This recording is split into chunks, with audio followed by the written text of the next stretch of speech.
Good evening, everybody. This is DH Thorne coming at you live with another Thursday night Attack of the Weird. I don't know. Let's call it that for a little while. Attack of the Weird.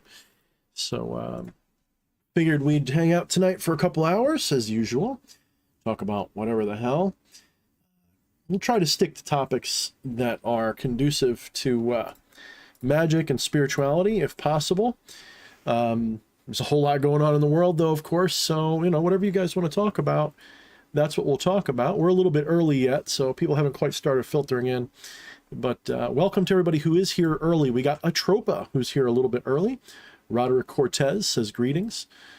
Skeleton Power, what's up? Hello, everyone, and hail. Hail yourself. Wyatt Coverdale, sup. Star Ruby Corsi, sending love from Denver, Colorado, the home of the New World Order Airport. Very, very fascinating. We also have Jockster.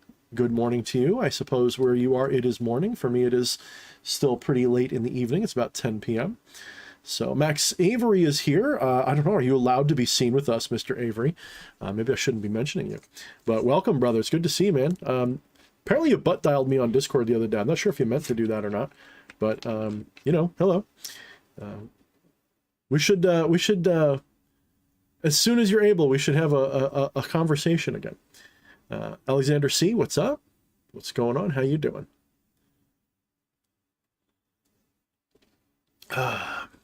Nina, what's up, Nina? How you doing? Blue Wrench yourself? I'm sure Camilla will show up in a little bit and say hi too. She usually does. I'm listening in. Yeah, she's listening in, so. She was going to come on. Again, she likes coming on, but she's been busy. So, do another shop video would be kind of cool. So,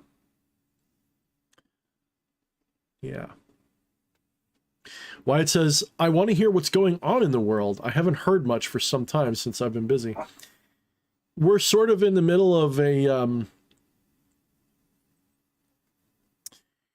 I wouldn't say it's a lull in the culture war, but it is definitely a point in the culture war where, like, I've been able to relax a little bit. Certain things have sort of taken a back seat, thankfully. It's one of those things where, like, the good guys are fighting back a little bit. So, yeah. Oh, is that what that was about, Max? Okay, sorry I missed it. I was actually at dinner when you called. So, just let me know if you want to call sometime. Like, give me a heads up, because I don't know. I'm notoriously hard to get a hold of unless I'm ready. So it's like, it goes with like that introvert thing. But I would actually love to hear about that. And if there's any way that I or my people can help with that, please let me know. Text me about it. I am a big supporter of, hold on, what's that?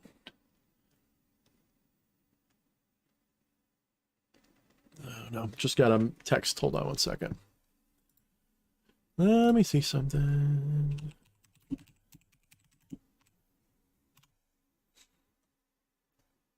But, okay, good, cleared. Got a message from something, wasn't too important. Yeah, no, so I am definitely on board with helping out, Damien. So whatever we can do without making him, uncomfortable or whatever, he has our support. Really sucks what was done to him. So definitely hit me up sometime. And I'm really proud of you for making that something you're going to work on. I'm not sure how much of this you want to say openly because of your status, but if you want to go public with it and make it like a thing that you're doing publicly, you definitely have my love and support over it, brother. So just let me know. I back you 100,000%. I'm real proud of you, man. I'm really proud of you. So, and it's a good thing you're doing. It's a real good thing you're doing. So, the Hoover Dam explosion. Hoover Dam explosion was a transformer. Transformers do blow up. I'm not too worried about that one. It was pretty cool. Pretty cool explosion. We actually had one go off not far from here in Staten Island 3 years ago, and it looked like a lightning bolt atom bomb went off. It was actually really funny. It lit up the sky bright as day, bright blue, and they caught it on video and everything. It was pretty cool.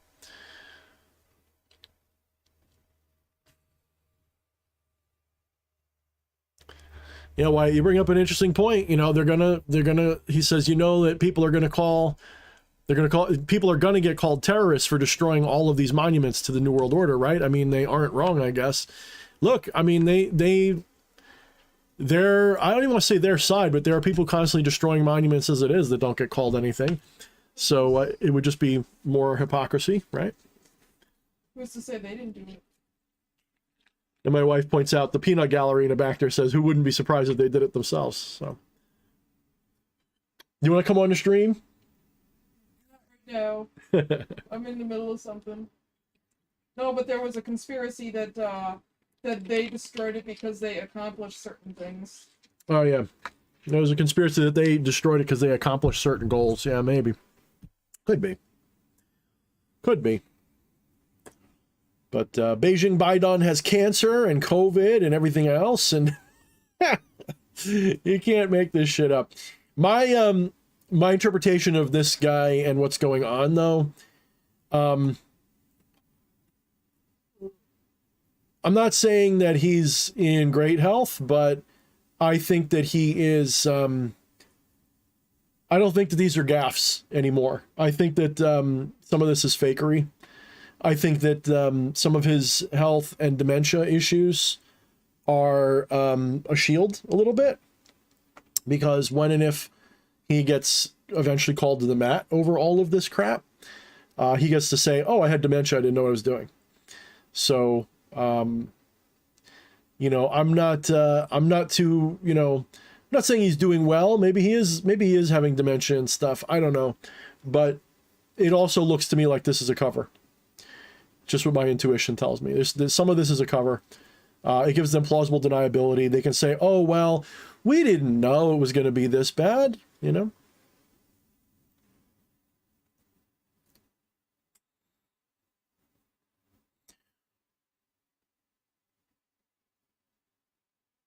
Yeah, why, you know, people do things, watch the 13th Warrior, right? There's a great scene where the wise woman tells Bulvive that wars are won in the will. So this, you know, morale is a big deal. People don't give morale enough attention. A lot of people have too much of a practical mindset. They look for like battle damage and victories and things like that. What they don't realize is that morale is really how social wars are won. Literally all wars, it's won through morale more than anything else. Yes, you could say, well, without logistics, you can't win or any of that stuff. And that's true, but logistics depend on morale too. You crush morale, you crush an enemy, period. And pretty much what the opponent to free humanity, the opponent to the Luciferian Aeon has been doing, has been crushing the morale of people who want to be free. And everything you see around you right now, all of that over-the-top pressure that we're seeing both culturally, economically, everything, all of this pressure is designed to break your spirit and your morale so that you don't fight back. They want you to think that everything is so bad that you can't win. A big portion of magic, all magic, is creating perception, both for yourself and for other people. Manipulating your own perception is a huge, huge component in successful magic. If you don't shift your own perception, you can't shift where your attention of the divine goes. You can't, the divine's attention gets locked into egoistic dumb shit. So what you have to do is you've got to contort your perceptions and other people's. If you can shape perception, you can shape reality. And that's one of the more proven qualities of magic of all types. Shape perception, shape attention, and reality follows. What's up, Joffrey? Hello, everyone. Just tuned in. Good to see you. So yeah, I don't have a guest tonight, so I'm going to be kind of like just kind of hanging out, watching the chat. Kind of a mellow night tonight. We'll see if we can get these rookie numbers up. Everybody's here who's here, give me that thumbs up so I can see that you're awake. But let's get some questions going. I'd like to have some questions, something to get me talking. It could be about anything. It could be current events. It could be magic. It could be whatever the hell else. What's up? Emanationist says, opportunity through opposition brings strength to your mental and physical capabilities. You know, and it's true. If this was easy, like, who cares, right? This has to be... I mean, in some ways, I'm surprised it's going as well as it's going for us. You know, if you tuned into, like, you know, Alex Jones 2008 circa, it was like, we're all going to die. There's really not much hope. Get ready to live in the woods, like, and try to hide. That was pretty much it. But now we're looking at a situation where it's not so beyond the realm of possibility that we pull this off. In fact, I'm pretty certain that America is going to stave off the worst of it for a while anyway. Maybe not forever, but for a while. Like, there's a joke like, all right, fuck it. You're going to destroy the world, kill everybody in it? At least wait till I'm an old man and dead, you know? So, but yeah, Nesh, there's actually a chance. There's a chance we could pull this off.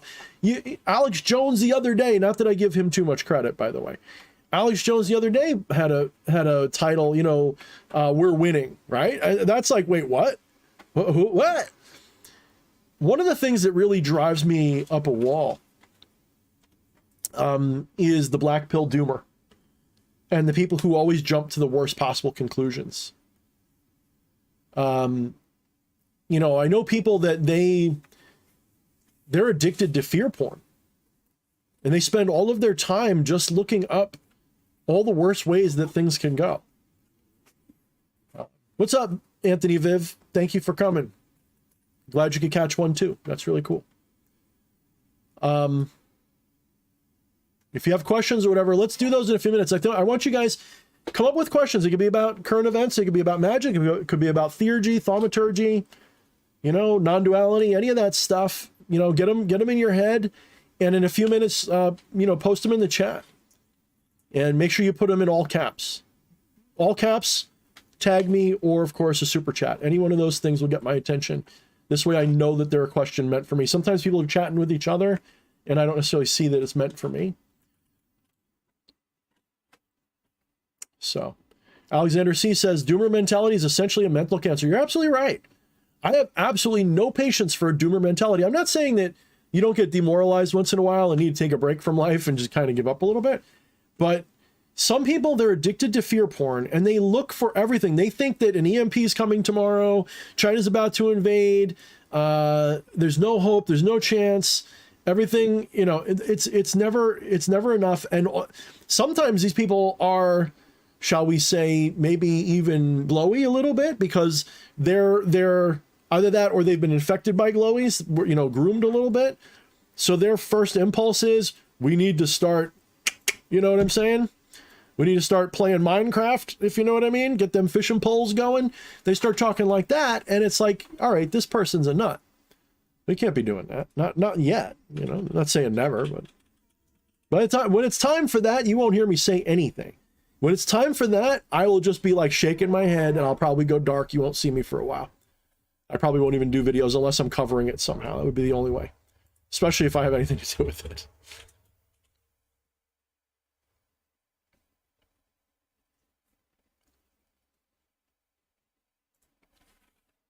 But people get really lost in this stuff. And Max says, well, we will know we won when Alex Jones morphs back into Bill Hicks.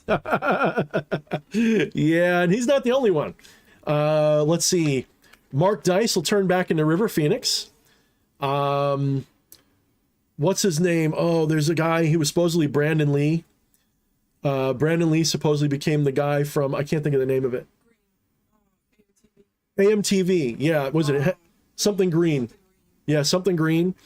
Like, those three blow my mind. If you look it up, they look legit. Like, if you look it up, like, forget Alex Jones being Bill Hicks is one thing. Like, that's pretty funnily maybe.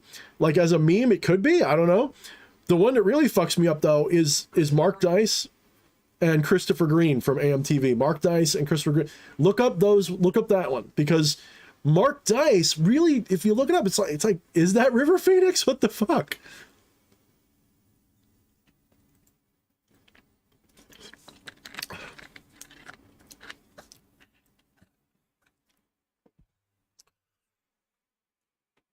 I've never heard of that Atropa. Atropa talks about Tatwa Shuddhi now by Swami Satyasanga. That's too much of a tongue twister even for me.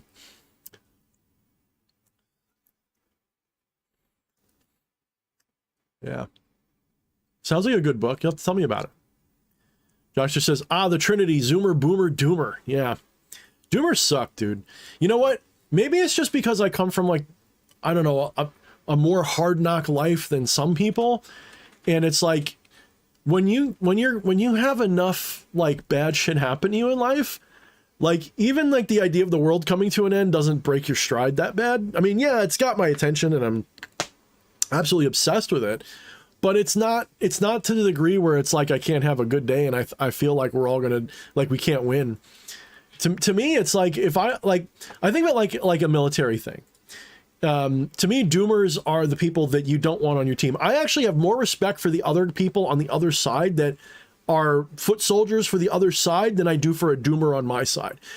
The doomer on your side isn't happy just being demoralized. They want you demoralized too. They are really some of the worst things. And you know, it really sucks. Alexander C says, I do like some doomer metal though. I'm not talking about the music, bro. Of course, everybody likes doomer metal, stoner metal. That shit's good.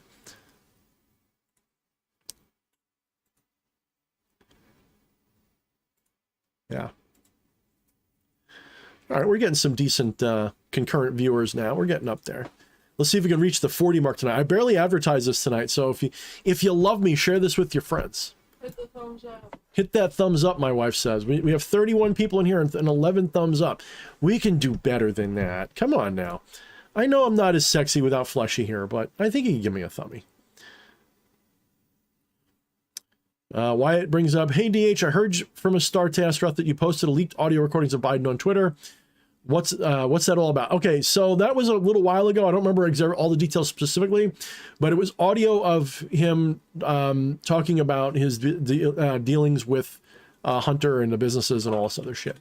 How do you know it hasn't been staged? Well, if it was staged, then certain things would come out right away, you know, just discrediting it. Anything could be staged. Let's be honest. There is such a thing as, you know, deep fakes and all that stuff. And they've been able to deep fake voices for like 20 years now. The idea that they couldn't fake a voice for a long time now is like faking video is really hard. Faking audio is not anywhere near as hard. So it is possible. So I'm not gonna say it's not. Me with X says black metal and Christian music is what I'm into. Hey, you know, not gonna lie, you know, they could definitely be flipped around a little bit sometimes. And I'm a little sexy, he says. I'm a little sexy. I'd probably be more sexy if I had all my hair still. All my hair and a little bit skinnier and like a muscle shirt, and I'd just sit here like, yeah, what's up, guys? Woo. Get my dad bod going. I got to watch Behemoth next video. You know, I have all the subs to be like, there's not many channels that do what I do that I watch. I try to watch Behemoth, but I don't get freaking, let me see. Did I get a notification that he posted anything? I bet you I didn't. I bet you I didn't. Let me see. Oh, well, he just posted like an hour ago. That's why. Okay. I'll have to check it out. I will have to check it out. Behemoth, you want to give me a little text preview of what you spoke about? Because this was like a good one. You got the media on there. You know that's my jam already. You know I'm already into it because I fucking hate the media. So give me a heads up what it's about. What the fuck, man?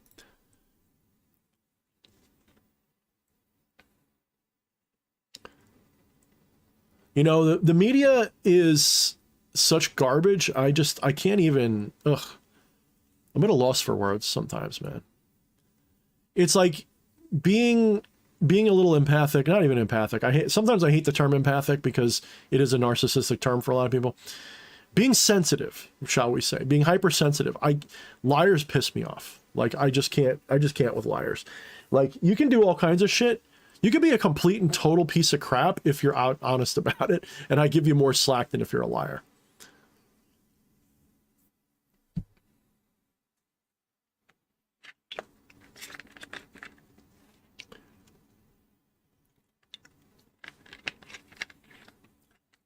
I don't need a hair transplant, Max. I just got to let it grow back. I shaved that shit. Although I am curious, I've had it shaved so long, I don't know, like, would the sides grow in all the way they used to? It almost looks, when I look at like my hairline, it almost looks like it moved back a little bit here. I don't know. Maybe I am going a little bald. I don't know.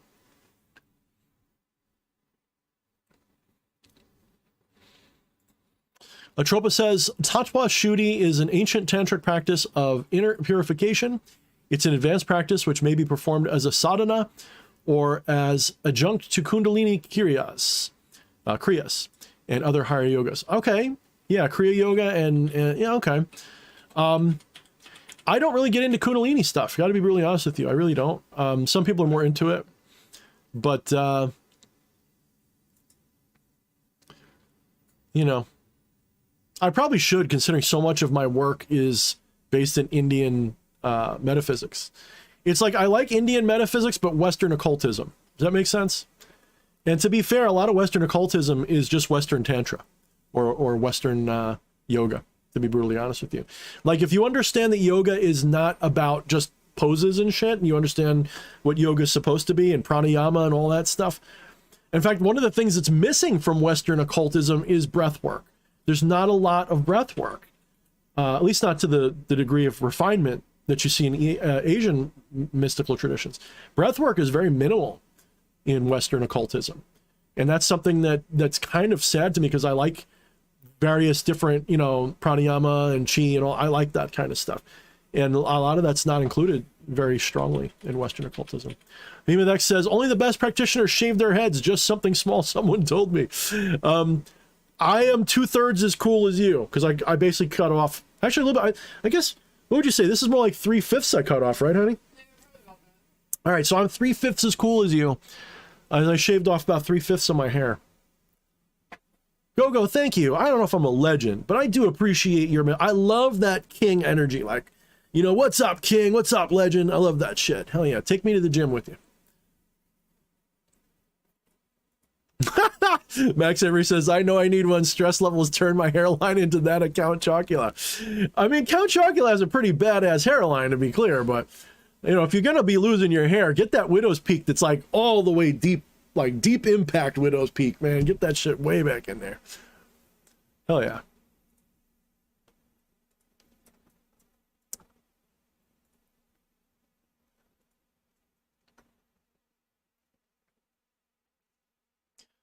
Alexander C says, that's why I'm into this channel. A little bit of East meets West.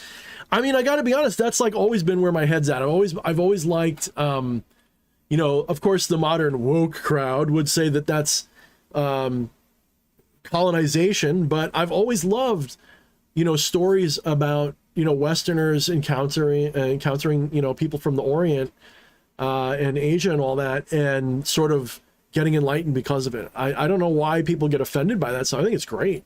You know, probably because like the white guy ends up being like white savior stuff, I guess. But I mean, you got to give them something. The person's going there and like their whole worldview sucks compared to the Eastern one that they're encountering, right? That's what's always the story. Look at that Tom Cruise movie, you know, where he goes to Japan, Last Samurai, right? He goes in there and like, oh, he thinks he's all badass and he gets his ass handed to him, and then he ends up helping to save them. And it's like, yeah, but you know, you have to realize, like, yeah, you get that white savior thing going on, but like, how hard did he have to suck before he got good, you know? So it's really about perseverance and integrating and how awesome like world cultures are. Like that's the thing that I don't understand. Like, to me, like, I love those things because they really show us the beauty of other cultures in a way that makes people feel like they can play with it too. You know, this idea that like, oh, just because like if you're white, you can't enjoy African culture or Asian culture or Native American culture or whatever the fuck. To me, that's anathema to any kind of enlightenment. Like, to me, that's disgusting. Like, the way you look, your genealogy, that shit means you can't practice certain things. You can't dress a certain way. You can't enjoy art forms. Like, you can only enjoy the art form that your people made up. Well, if that's the case, then, you know, we could get kind of racist here, guys, and turn a lot of shit off for people. Like, let's not do that. Yeah. I'm just ranting now because it's one of my pet peeves. I don't like that. Yes, Behemoth X, you're right. The word woke is used by Nazis. And he heard that from a trusted news organization on CNN. You're absolutely right. Only hard, far right, evil, bigoted, white supremacist, Nazi racist monsters use terms like woke. Actually, I've heard some people trying to push it that saying woke is it's like lost its thing. So like now you're a boomer if you say woke. It's like, I don't think so, everybody. Don't think so.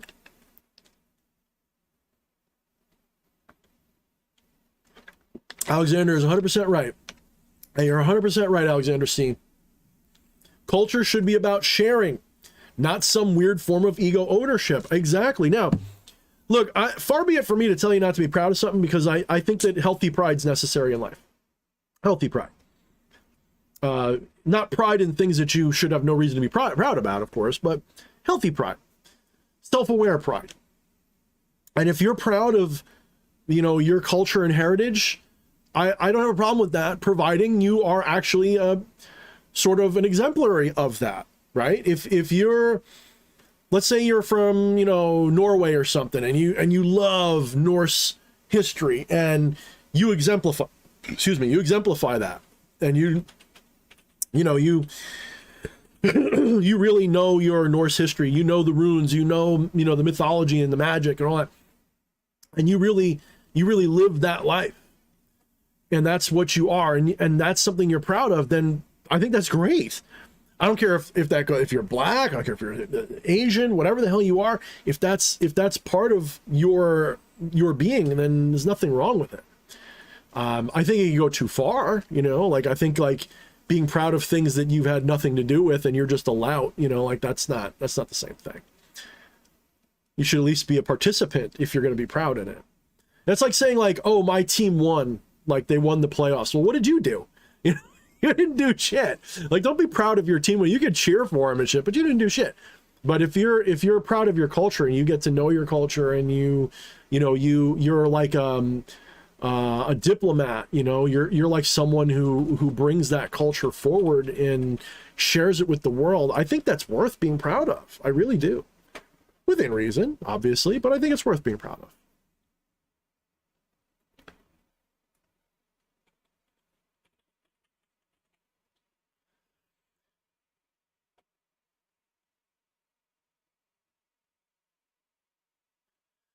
Text. I love how you're transitioning, bro.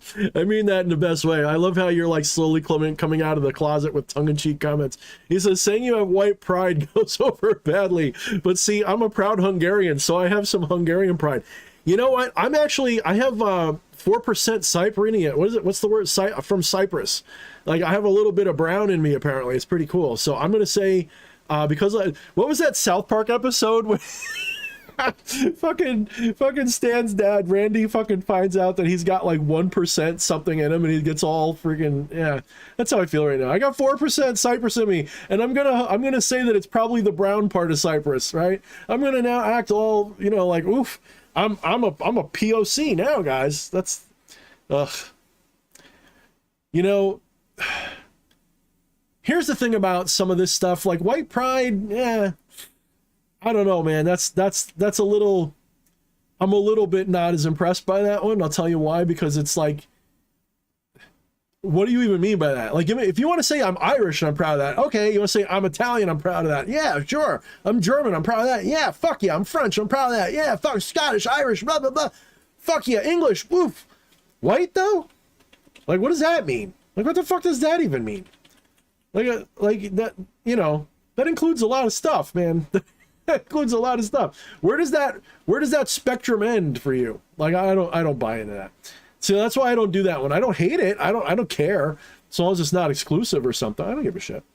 I think people get into trouble when they try to turn it into that. You know, it's kind of like when people treat their sexual orientation as more than just a fact about themselves. It's like, you know, that goes for anybody, right? Like, oh, I'm straight. Oh, I'm gay. Oh, dude, are you a person? Like, do you have a soul? Are you a human being? If so, cool. Very cool. We can be friends. If part of what you are happens to be something that I'm not, that's even better, because then I get to know about that. I fucking love, see, like, I guess I was raised on Star Trek enough to the point where, for me, like, a fantasy of mine is to explore the universe, encountering strange cultures and stuff and getting to know them. I love alien civilizations. I love that shit. Like, I could be a world traveler tomorrow. Like, if my wife and I broke up and I had nothing tying me down and I had enough money to get the ball rolling, I would probably go see the world, and I'd probably try to get to know lots of different cultures, and I'd probably get lost in Nepal for a few years. That'd probably be like one of the earlier places I'd go. I'd probably be Nepal, and I'd probably get lost in Nepal for a while, and I'd probably, like, you know, end up like shaving my head and being a guru or some shit for a while. Oh wait, I already kind of half did that. Yeah, for real. I find it like I want to be worldly. I want to be worldly.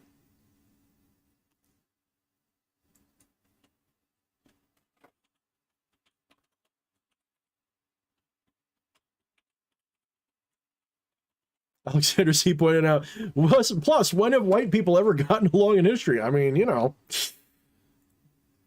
we still don't.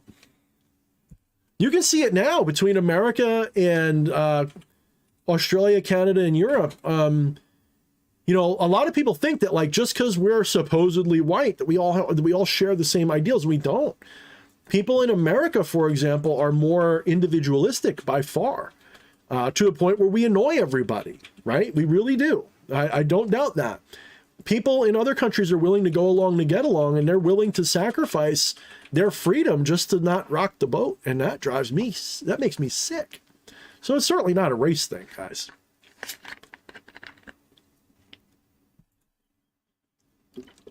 And Alexander C. again with the comment, I honestly haven't gotten shit for being interested in diverse cultures. I think most people are more open in sharing than the media narrative has people believe. Let me tell you a secret. All right.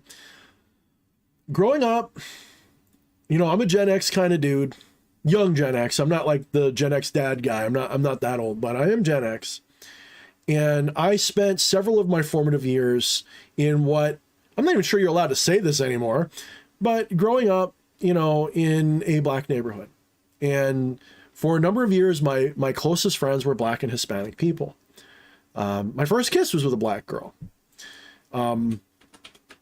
So I've never had a problem getting along with people of other cultures or races or ethnicities, to the point where I actually feel naked in a not happy way that I don't have as many friends that are, you know, black or Hispanic than I used. I have more Hispanic friends now, I suppose, than I did in a long time, partially because of what I do on the side for work. But I don't have as many black friends as I used to, and that makes me sad. It's not like I need to have black friends or something. It makes me sad because I'm missing a certain flavor in my life. I gotta be brutally honest with you. There's a certain flavor, a certain sense of humor, a certain camaraderie, actually.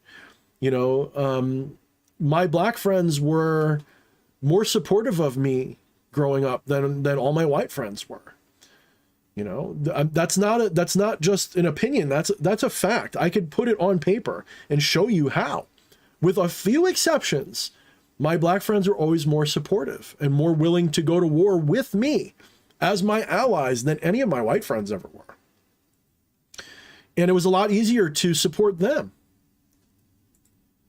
And it's sad, you know, it makes me sad a little bit.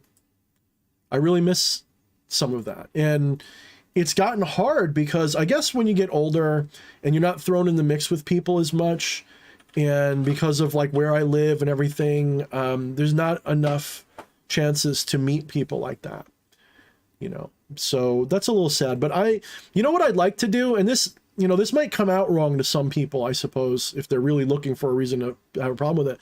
I've thought about trying to like do a thing where I reach out to Black content creators on the, you know, the mystical magical side of things a little bit, and just sort of, you know, especially like in the left hand path type stuff, because there's not a lot. You know, you got Ace the Goblin who does his rap music. You know, you got there's a community member in my Discord, and she likes Norse magic and stuff, and she's really down to earth and cool as shit. Kat, you know, she's really fucking cool. And you got Travis Magus, who I would love to get on the show. Oh my God, I would love to get him on the show. I don't know if I call him Left Hand Path, though. I'd love to get him on the show. He's a cool fucking guy. And there's some people who watch my channel. There's one, I haven't watched him in a while, but apparently he's into it. You know, and it's like, I feel like I would like to, you know, reach out to that. And, I mean, you got Frank White, too. He's pretty cool. But I don't know.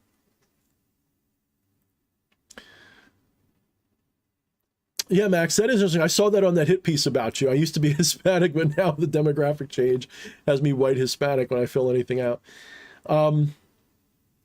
Dude, it's so stupid. All of that stuff really bothers me. Like, whenever I see something that says indicate your race on it, I just want to like put a big X through all of it and just write human or something on it. I hate that garbage. I don't really get into that. Like, I think that's stupid. You know, it's fine for like, for a cultural reference to like tell your, like, oh, you know, my shared experience is this. You know, my shared experience is partially Italian. I would say the Italian probably came through more in my family than most other like races, because everyone else was just kind of like, you know, as they say, mayonnaise American by comparison. But the Italian part of my family really stuck through, like really came through, and stuck with people's behavior more, even though we weren't really strictly Italian. You know, it's kind of funny how that works. Italian is a very, what's the word I'm looking for? A very insistent ethnicity and culture.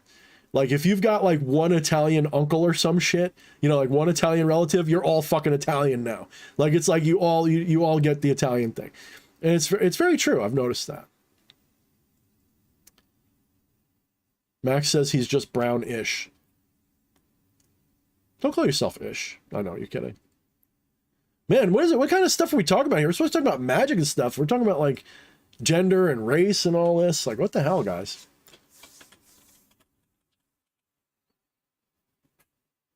Don't want Susan with Jiggy hear you.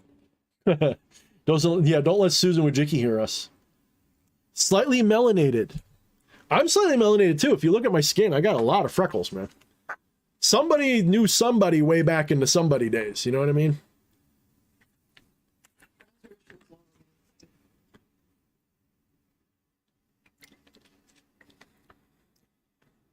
Race. What's up, Hecka? Brown light. Yeah. Oh, that's right, Alexander. It's your fault. You brought up the east. We eat. I'm freaking tired. Excuse me, guys. The east meest. What? Forget it. Tongue tied. I can't do it. With the east meets west thing.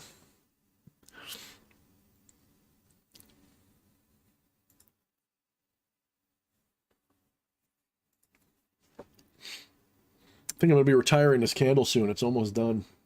It's got like a quarter of an inch left. All right, let's get some magical questions going. Give me your thoughts or questions about something spiritual or magical, if you don't mind.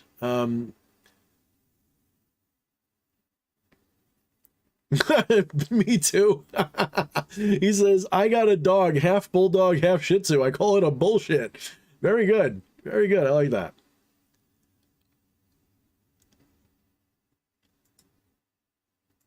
If it was a pit bull and a shih tzu, you'd call it a shit bull.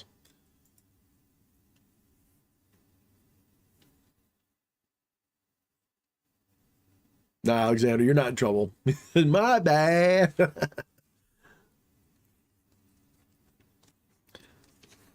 All right, so let's get some spiritual and magical questions going. Let's get me on topic.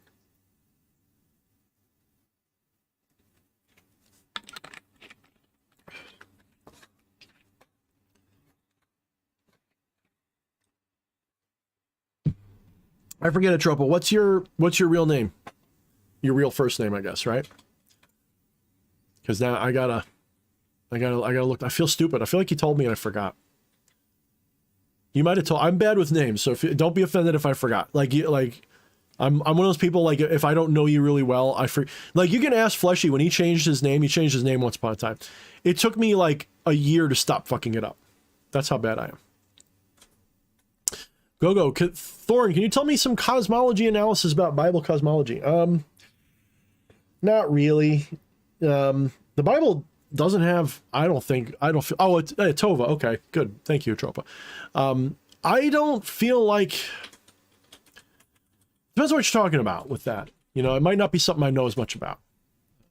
Let me look something up.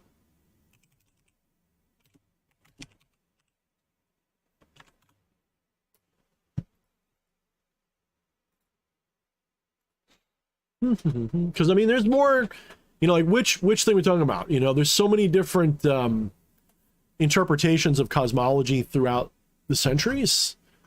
And don't forget, you have cosmogony and cosmology. They're two different concepts.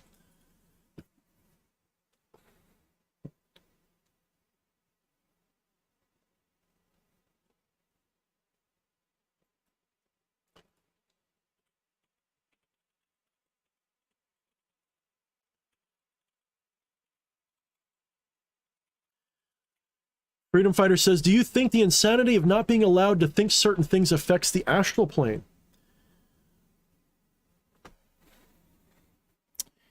What it would affect, it wouldn't affect the astral plane. It would affect what you're able to tune into. And I am of the mind that our concept of free will is kind of bullshit.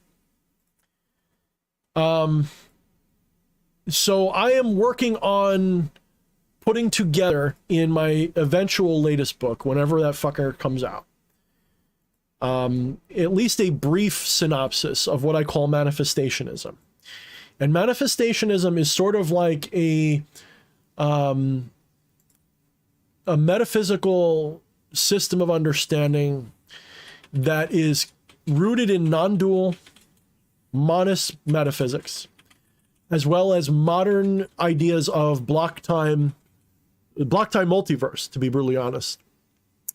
And this idea is that time and space are illusory.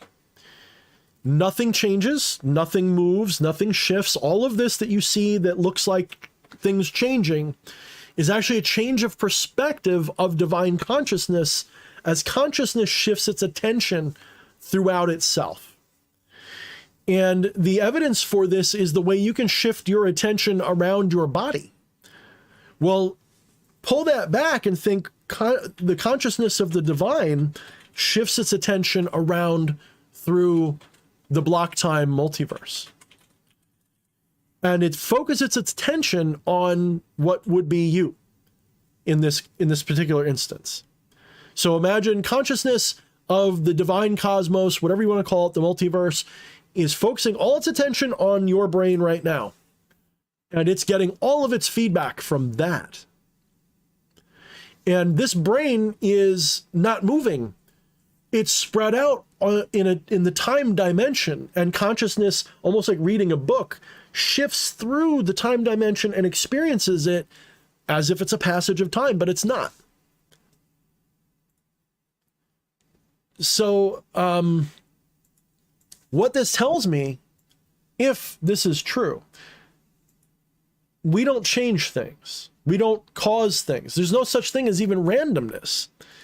The closest thing we have is consciousness willing itself into different paradigms, into different timelines. And for whatever reason, and there are potential reasons for whatever reason, it limits itself to what is rational. And it limits itself to what is rational, probably so that it doesn't wake up too quickly. If consciousness realized that this was a dream just like any other dream at night, well, what would happen? The divine would go, oh, fuck this shit. I'm not going to take it seriously at all. And when it doesn't take it seriously, it wakes up, right? When you have a lucid dream, you usually wake up almost right away. Anybody who's ever had a lucid dream knows that you can only dream lucidly for a little while before you wake up. You can't do it forever. And sooner or later, you're going to wake up. And usually you wake up sooner upon realizing, because usually a lucid dream comes because you're already kind of waking up a little bit. Maybe you even did wake up and fell back asleep and remembered you were dreaming, or maybe you feel like you have to pee and you're like, you know what, I have to pee a lot. Oh, I must have to pee in real life. So you see, there's all different kind of, different kind of ways to look at it. Anyway, so this means that you can't really influence reality, because reality is a static block time entity. It's already everything it's ever going to be. It's going to be everything that could be already is. And consciousness is what is tuning into that. Think of it again like a book. Imagine a book with every story imaginable written in it, and consciousness reads that book.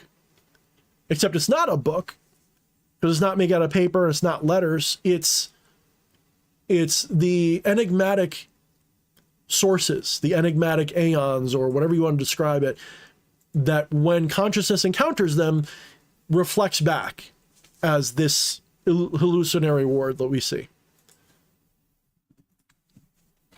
So let me scroll up a little bit.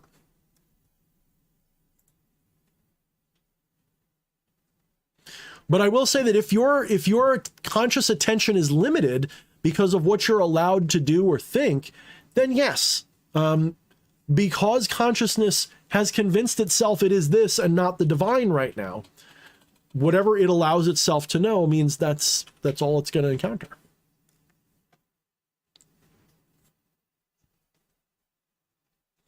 See, someone asked me a good question. I skipped over it to answer that one. Drucifer, what helps get you into meditative states? Music, the ring of a bowl, etc. All the above and none of the above. I mean, there's a picture somewhere. There's more than one picture, but there's a picture somewhere of this guy sitting in a meditative posture in the middle of traffic, sitting on the divider of a highway. I don't remember where I saw it. Might have been Discord. Might have been Facebook. It was somewhere.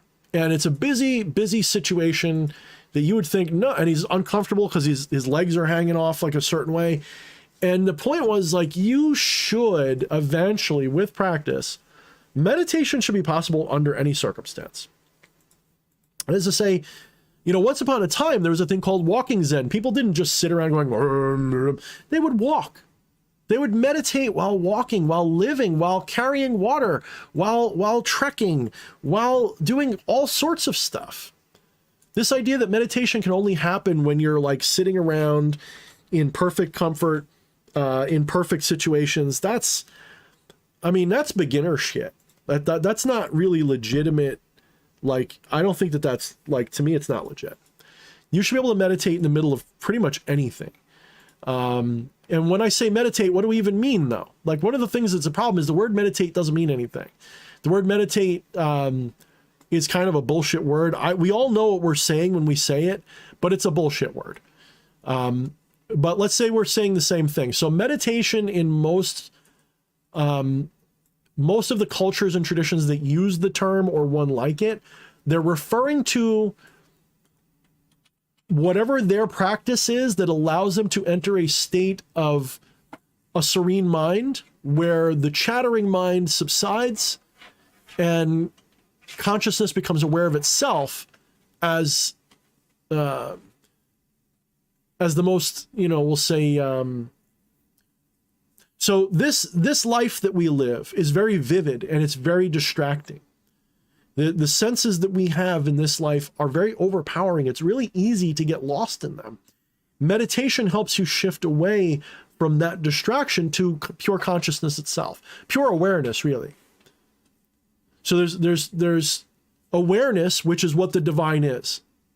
And awareness in it by itself is not necessarily aware of anything. It is just awareness. Consciousness is a slightly different term. Consciousness means to be aware of something specific. It is possible to be aware and have nothing that you're aware of. At least nothing specific to be aware of. You're aware of something, but you're not aware of something specific. When you're not aware of something specific, that is that complete oblivion that you lose track of all time and space, and it's like a skip in consciousness. That's pure awareness.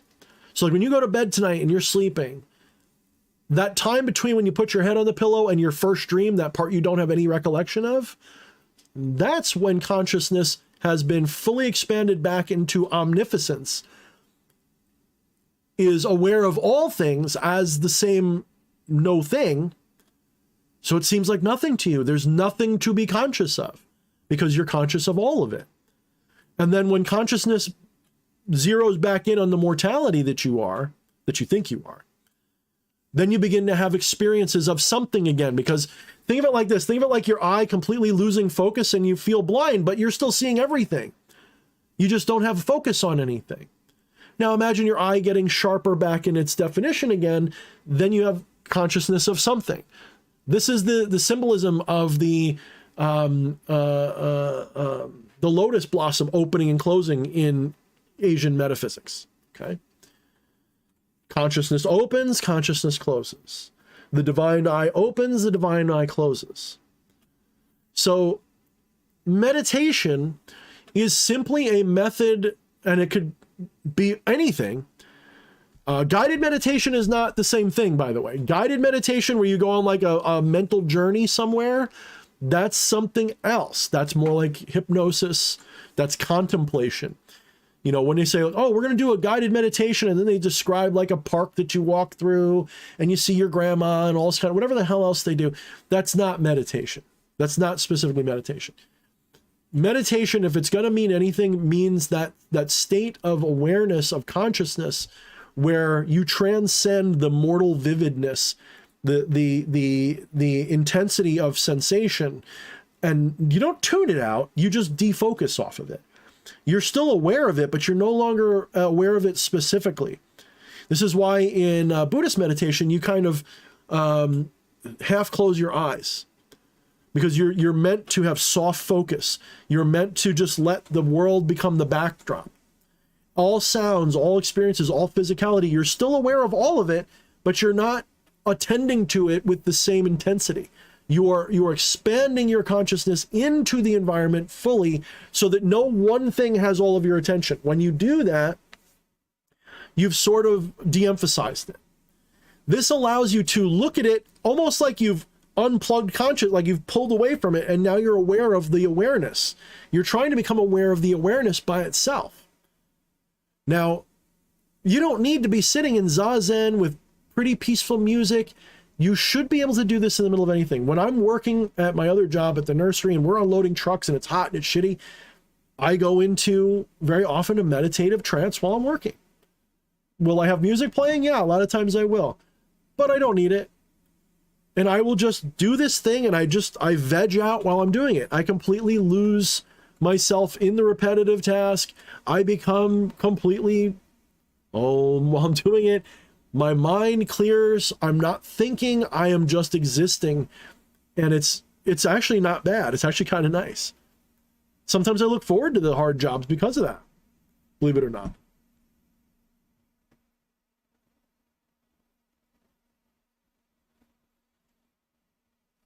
Jockster asks, I've heard the term archon passed around a bunch. What does it mean? So archon, generally when we're talking about it in metaphysics and spirituality, we're talking about an entity which, it's an egoistic entity that has been given sort of this idea that it controls things. So the demiurge is like an archon, the demiurge being like Yahweh. But an archon is usually referring to something subordinate to the demiurge. Sometimes it refers to a mortal human being. So, for example, you would say like the WEF agents are archons because they're trying to deny you your freedom as divine. They're trying to put you into control. They're trying to make you a slave. They're trying to make you feel like they're powerful and you're not. One could argue that every god has an archon aspect and every god has a liberator aspect, with few exceptions. There is a liberator version of every god and an archon version. The archon version, so like, try to give you a safe, easy example. Think of a god from like any pantheon, like a Greek pantheon. Think of a Greek god. Think of a god like in charge of something, right? We'll say, you know, you can say Jupiter or Zeus, whatever. Zeus is in charge of what? Storms and lightning and air and all this. So when Zeus is in control of judgment and punishing people, that's an archon. When Zeus is facilitating people to be themselves, that is not archonic necessarily. I'll give you a really good example. Jesus Christ. There's an archon version, and then there is a Luciferian aeon version. The Luciferian aeon version of Jesus Christ is the one you find in Gnosticism, or in the Nag Hammadi version of things, the apocryphal works. This figure in history that never said worship me. In fact, he would have told you not to, at least not specifically. Tried to tell the world that they were divine, and all they had to do was realize this about themselves. This, of course, was perverted by the organized church into what we know of as mainstream Christianity. Mainstream Christianity is archon. It's demiurgical. It's an archon. And the reason it's an archon is because a liberator doesn't set you free. A liberator shows you how to be free, shows you the door. Okay, anything like a Messiah is not really a liberator. It's a master who lets you go. Not the same thing as someone who says, this is how you escape. The one who says, I'm going to free you, there's always that little bit of them that says they're more powerful than you because you've got to go to them for that freedom. The one who is a guide that helps you become free, that is a true liberator. A true liberator doesn't hand you the keys to your shackles. A true liberator will show you how to break out of them and doesn't just open them for you. A true liberator will actually challenge you because that's how true freedom is gained. True freedom is gained not because it's given to you at the mercy of someone else. It has to be wrested from the grips and the clutches of those who control you for you to be free. You've got to snatch freedom, like Prometheus. This is why the archetype of Lucifer, the fallen angel, when transmuted into something positive, is a really good one. Because it's a character that in my mythology, I view it as Lucifer sort of, in the mythology side, sort of wakes up and realizes that Yahweh is not truly God. That the true God is within all things. And Yahweh is just a pretender. And then Lucifer says, I'm rebelling against this. And takes a bunch of angels with them, which they get shit on by human culture, we'll say. So archon usually means ruler. It usually refers to a ruler and not in a nice way. That's not to say that archons and demiurge are necessarily evil. It's that archons and the demiurge, generally their fruits are rotten. So there's a school of thought that says the demiurge is a well-intended but bumbling kind of character that makes mistakes and humanity suffers because of it. And then there's the one that says that, nope, demiurge has been and always will be evil. I think both are true in its own way.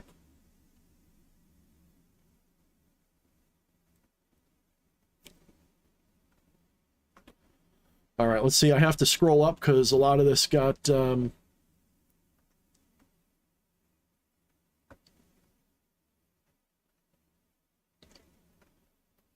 One thing I'd wish is, like, when I scroll down again, I wish it wouldn't just, like, scroll down all the way.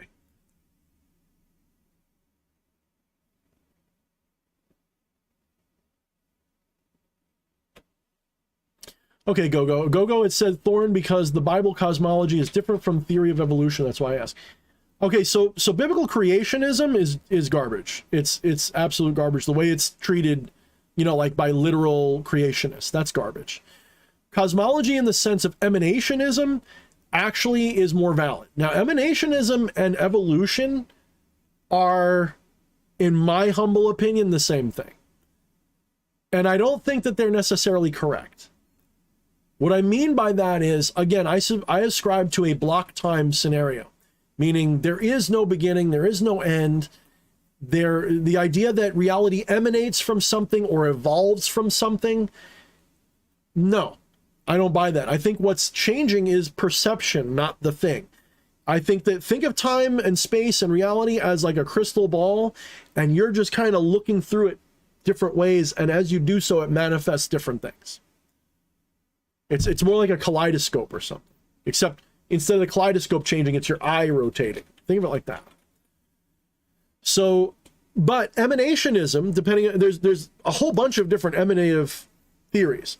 You have Kabbalah, you have Neoplatonic, you have Gnostic. There's all these different versions of emanationism. They all sort of originate with Platonism. They actually originate, it's more ancient in Hinduism. When I say Hinduism, I don't mean, Hinduism is not a religion. Hinduism is like a catch-all word. It's like saying white people religion, kind of, because Hinduism means people on the other side of the Indus, river. It's really what it means. The religion of the people on the other side of the Indus River, and that's a whole spectrum of shit. There's a lot of religions under Hinduism. Like let's not kid ourselves. Just like there's a lot of religions under paganism. So Hindu emanationism is much older than most of these, in fact, of all these others. And it's kind of simple too. But there's more complicated versions. But the one that really everybody knows about, if you're an occultist, is Kabbalah. If you know Kabbalah, you know a version of emanationism. If you know Neoplatonism or Gnosticism, you know another version. Emanationism is this idea that there is a perfect divine source for everything, and it emanates out sort of like light. Usually light is used as a metaphor for what's emanating, and it emanates out, and as it does, just like light becomes less and less pure, or less, just as light gets more diluted with the my brain's kind of shot tonight again. There's a word for it. I can't think of it. Inverse square law. As light becomes more diluted through the inverse square law, they understood this even then, although they didn't have it mathematically, the inverse square law. They understood the idea that light sort of fades as it gets further from the source. So this idea was, the further from the source you were, the more mortal and corrupt everything was. Whereas the human sphere, where we live, the mortal sphere, is either right in the middle or it's the very surface of hell, depending upon which perspective you buy into. So the mortal human world is either the middle world, Middle Earth, the middle kingdoms. There's all different ways it's described all around the world, in Asian mysticism, in Western mysticism, everywhere. Earth is the middle. And this is because, if for no other reason, then ancient people would realize, well, you got the sky up there and underground, the caves and under the earth below, so we must be in the middle. Whatever this is, we're in the middle. That's the symbolism. So you have this middle earth reality, but it's often equated to be the surface of hell in a lot of systems. Not just the middle, it's like it is purgatory. We're in the top layer of purgatory now, right? That's how some people see it, especially certain Gnostic sects. They believe that we are in the top layer of purgatory now, and that we keep reincarnating here or worse until we realize our divine nature, and then we ascend back up. That's what they believe. And a lot of Luciferian sects believe the same thing. If I'm going to be strictly if I had to label myself currently, it would be a non-dual Gnostic Luciferian. That's what I would call myself. Meaning non-dualism is the foundation, Gnosticism is some of the symbolism, and Luciferianism is the mythology. Okay, so the middle, you would say that this is sort of like purgatory, if you will. That's not what it is, but you would say that. This is, in the cycle of samsara, this is the middle. This is where you have the most opportunity to get off the wheel and to find yourself in the center. If you're all the way at the top, you're having too good of a time. You're all the way in the bottom, you're suffering too much. Right here is in the perfect spot, because you can have either extreme or neither. This is the easiest off-road to nirvana. That's what most of the traditions agreed upon. Now, evolution, the theory of evolution, is no different than emanationism, except instead of distance in a supernatural dimension from the source, we have distance over time from the source. So you have the Big Bang, the Big Bang started with what was likely a quantum singularity. At the very least, it was smaller than the size of a pea. And a lot of them would say it was smaller than that. At least the ones who the Big Bang Theory is not the only one, by the way. They don't all necessarily believe that there was a singularity before the Big Bang, just so you know. But the ones that do, they're describing the monad. They're describing, the divine source, whatever that is in your cosmology and cosmogony, whatever that is for you. There is a divine source which emanates reality out of it, and it becomes more and more imperfect and mortal as time goes on, or as it emanates from that source. Well, that's what we're seeing. We see entropy over time from the Big Bang. The Big Bang happened, and right before the Big Bang, everything was in as far as our science can tell us, because at that point, all the theories break down. But as far as we understand it, that was a perfect source. All the laws of nature were contained in this one moment. They hadn't even been formed yet. The laws of nature are a breakdown of nature, according to how science really looks at this. The laws of nature emerge only through entropy as the quantum fields of reality descend into a lower energy state, because one of the better theories about why this happens is that the universe was in a higher energy state, and then one or more of the fundamental fields of force descended through quantum tunneling, probably, to a lower energy state. In so doing, everything became destabilized and erupted in the Big Bang. And we can have that happen again. In fact, there's quantum erasure. I think it's called quantum erasure, where you could have the same thing happen again somewhere in the universe. Some little point in space could have one drop to another lower energy state and start a sort of Big Bang all over again that happens at the speed of light. You wouldn't even know it's happening. And it would literally erase the universe as it happens at the speed of light. By the time it happened, you'd be gone. You wouldn't even know. You'd cease to exist as soon as it got here. You wouldn't see it coming because it's coming at the speed of light, right? You wouldn't have any warning. You wouldn't see it in the distance coming at you because it hadn't, the light couldn't have got here yet. It's sort of like a bullet that goes faster than the speed of sound. If you get shot in the head with it, you die before you hear it. Same idea. So anyway, evolutionary cosmology and emanationism are pretty much the same thing. Scientists won't say that because scientists will never like to say that, but it is. They're the same idea. It's just evolution in the scientific sense takes that idea and makes it make more sense with observation. Because instead of a supernatural dimension that reality spreads out from, it spreads out through time. My philosophy is not that that happens at all. My philosophy is that time is not something that moves. Nothing changes. There is only a static universe, and consciousness moves, giving the illusion of time.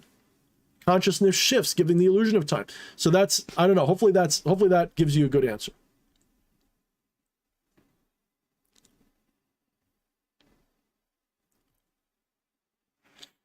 Wyatt asks, how does consciousness hold rationality? How does rationality determine what is rational and what is irrational? And how does rationality follow only universes which are rational to it? So there's this concept called the logos, and this is a Greek concept, and it basically is this idea that basically logic underlies the simulacrum of the universe that we experience, Maya.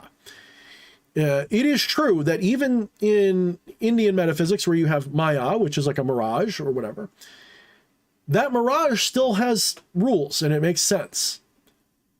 Now, I will say this: rationality follows; it doesn't come first.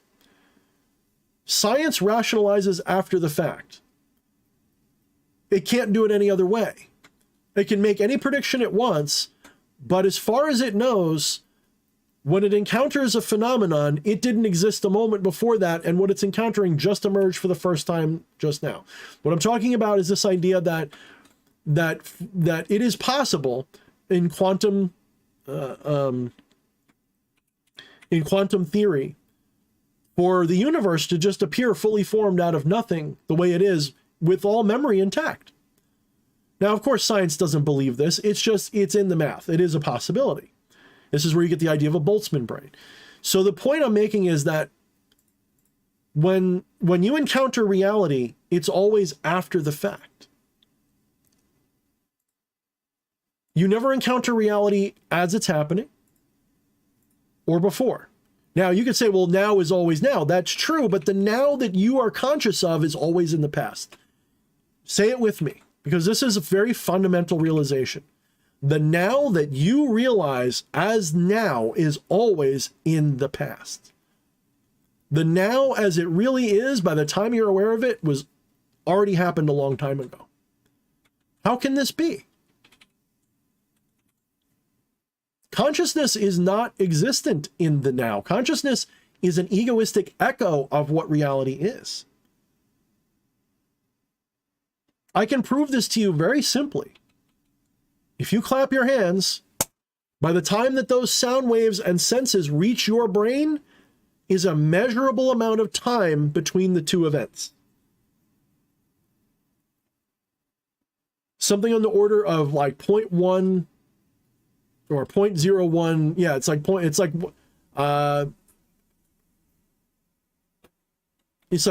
seconds, 0.01 seconds, excuse me.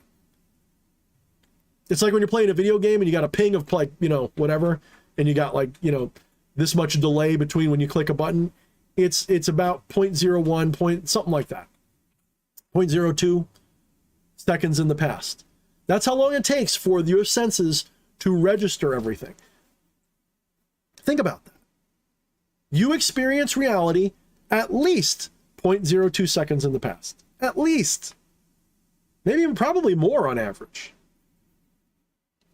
So your idea of now, your now moment is not now. Your now moment is always in the past. Your brain has to do some funky tricks to bring you up to speed with reality so it can predict the next thing. There's actually little optical illusions you can do where they take an animation where it looks like a light is going around in a circle. And all it is like, I think it's like 20 or something little different dots that light up in sequence. And they can actually fuck your brain up by literally stopping it and going back the other way. Your brain will actually register a phantom blip that didn't happen. Like it'll actually tell you a blip happened that didn't happen. That's pretty wild. So your brain is predicting a moment in advance, and by a moment, I mean a very small little millisecond. Your brain predicts a millisecond or so in the future and shows you that before it happens. When you're watching a ball coming at you to catch it, you see it where you're going to catch it before it actually gets there. Your brain actually projects that moment into your consciousness before you get there.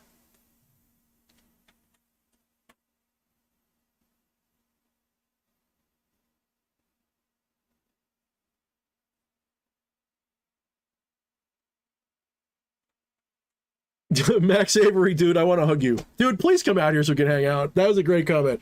Fucking new term to insult somebody, high ping consciousness. Holy fuck, dude, please send me that on Discord. I'm going to use that on Twitter the next time I have to insult somebody. Like, dude, you got a high ping consciousness. Your brain is high ping. And if they're stupid, they're going to be like, yeah, man, that means I'm real smart because it's high ping. Dude, I love that. Please message me that on Discord. Or Camilla, honey, please write that down on Discord for me so I don't forget it.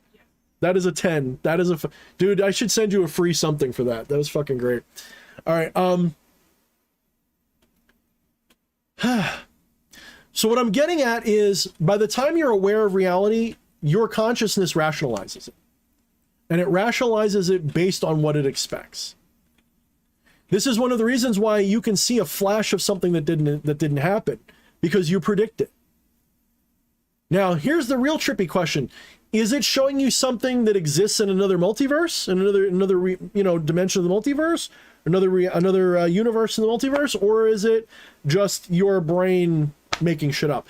I'll give you an example. One time I was watching some guy ride his motorcycle down the road without his helmet on, and I was like, oh fuck, he's gonna get hurt.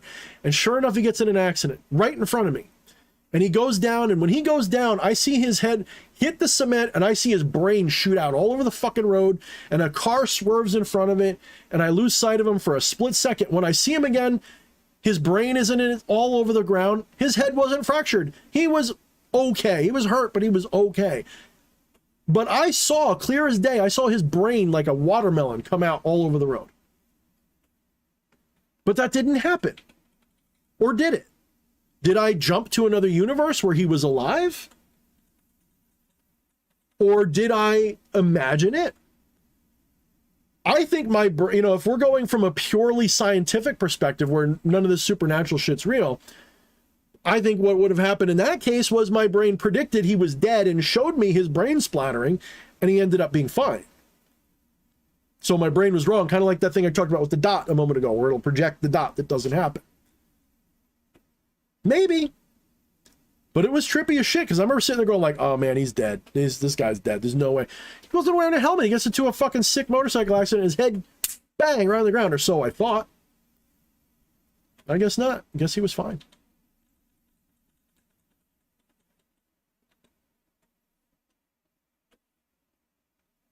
I mean, I've seen that kind of stuff. Like, how many times have you done something and you saw the worst and it turned out not to be true because it was a split-second thing? Like, another example was when I was young, my mom used to, like, surprise me. She'd scare me. Like, when I was really little, she'd, like, go boo or whatever. And one time she did it, and I literally saw her eyes turn bright red like she was a monster. And I think it's because, like, my mind is playing tricks on me because I was expecting a monster, so I saw a monster. Pretty weird.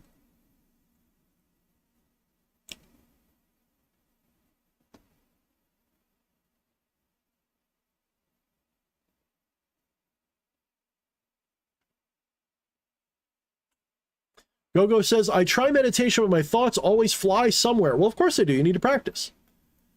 Your thoughts are always going to be there. So even when you're in the depths of, drop mind, no mind meditation, whatever somebody wants to call it, even when you're in the depths of that, your brain isn't off. It's just not chattering at you. And when I say it's not chattering at you, believe me, the left side of your brain still has language going on. You're just not attending to it. You're tuning it out. So instead of trying to stop your thoughts, think of it more like you're trying to pay attention to something else.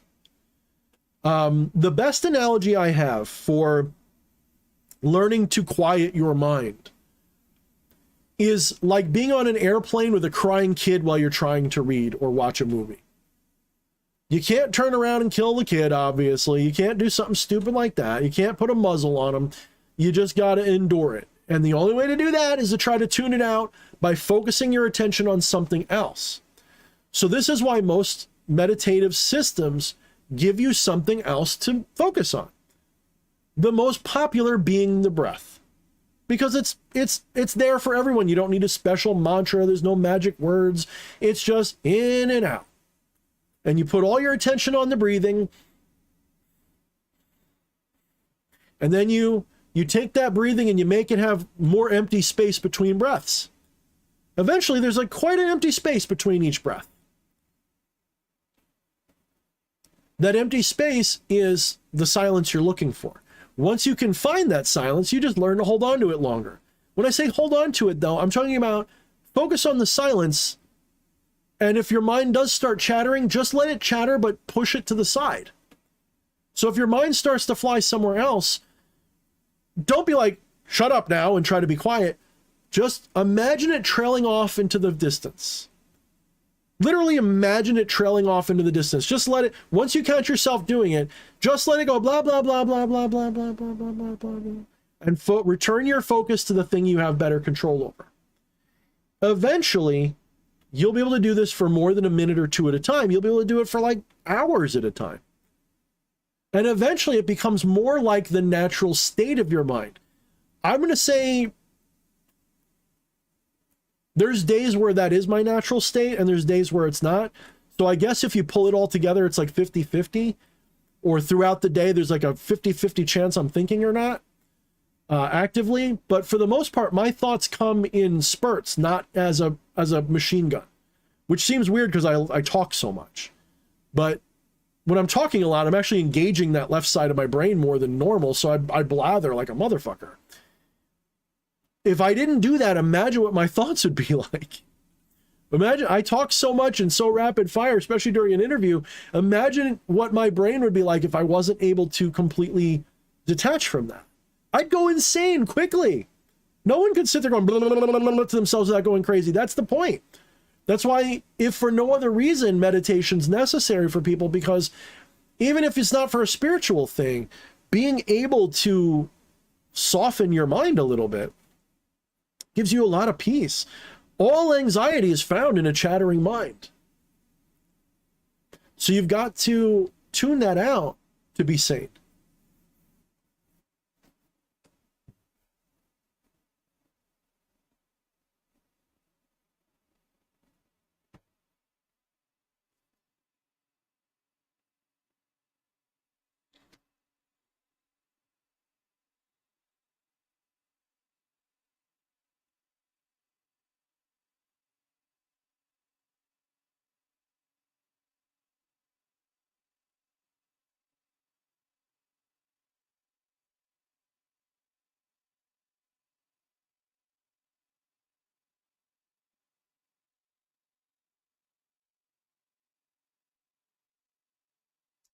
Let's see. I'm reading through the comments here. I'm trying to catch up.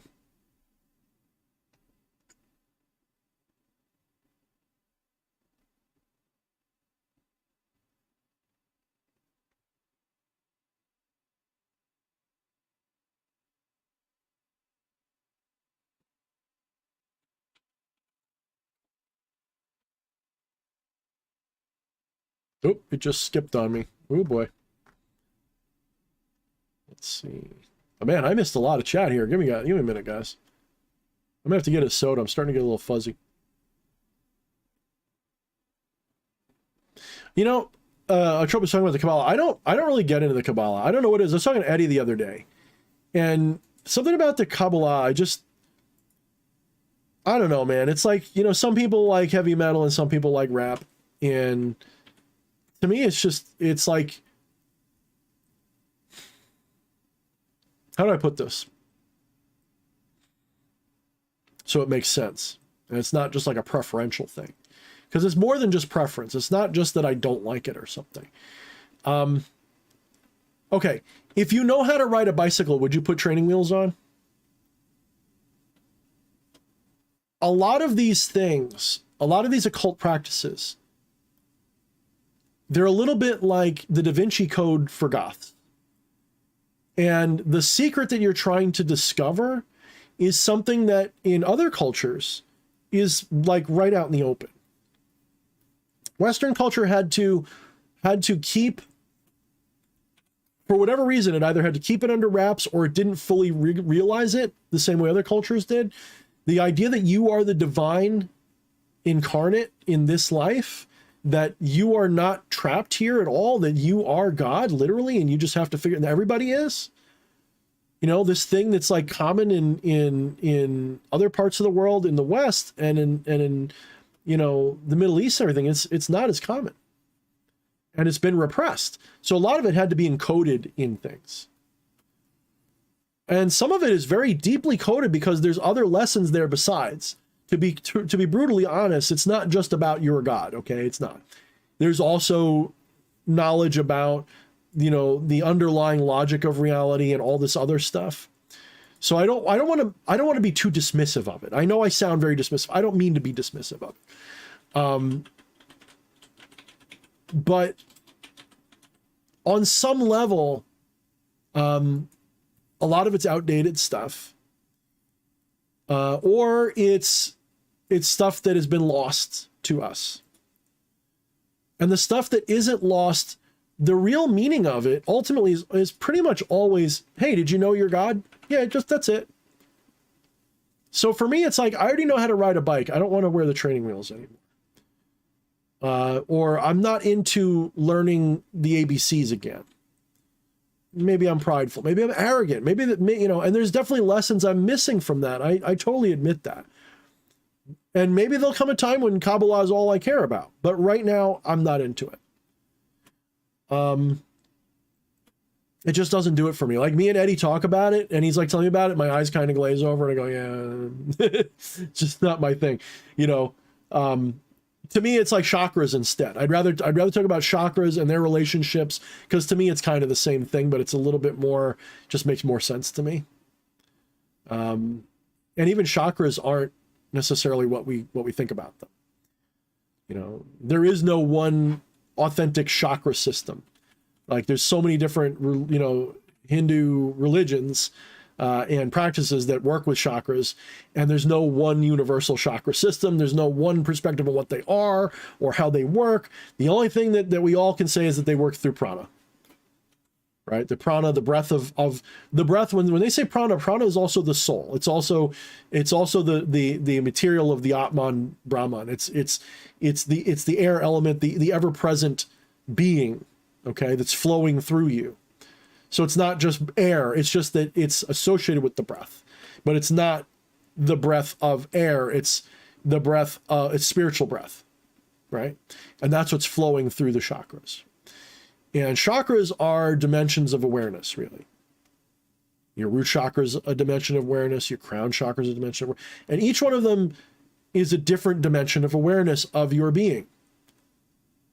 You know, we attribute all kinds of mechanical stuff to them, and it's not wrong, it's just, that's superficial. The reality is they're awareness centers, and we can place them in the body, yes, but the placement in the body is secondary.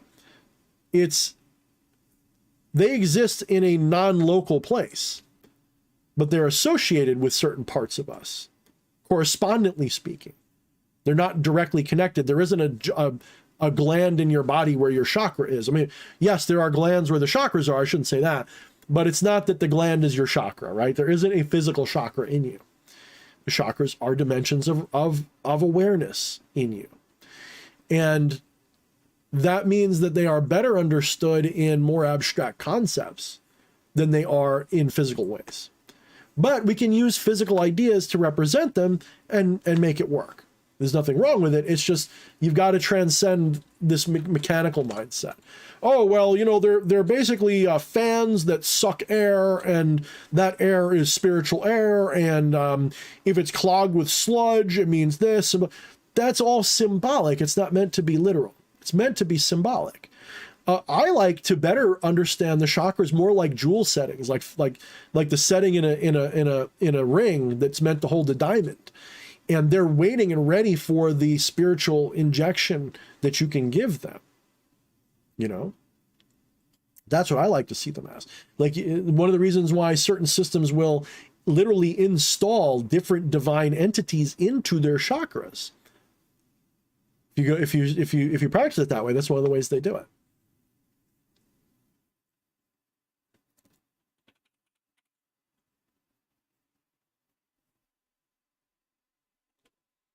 But Kabbalah is it's its own very similar animal. It's just not what I'm into. You know, that's why, like, Eddie would come, and when I was doing the classes, Eddie would occasionally do a class on something like that, because it's just not where my head's at. I should devote my study to it at some point. I just, for whatever reason, I just don't want to. It doesn't inspire me. It seems like overcomplicated. It's like math or something. I'm not into it. It seems like math or something. That's such a Gen X way to put it. It seems like math or something. I don't want to do that. Can we just get high and fucking see God? Oh, man.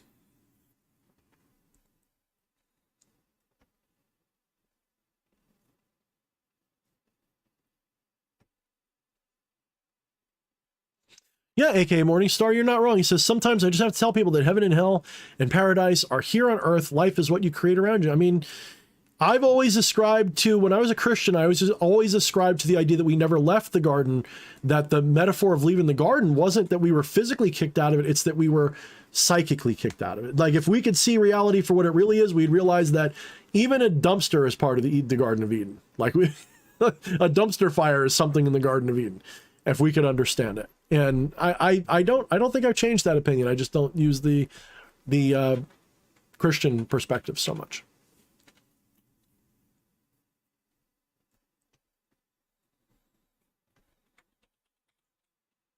Oop, just jumped again.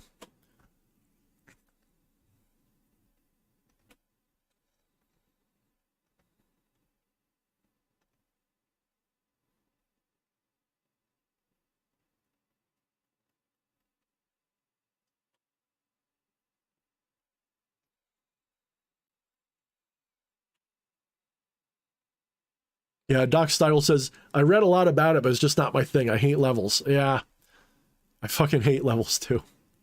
Doesn't do it for me.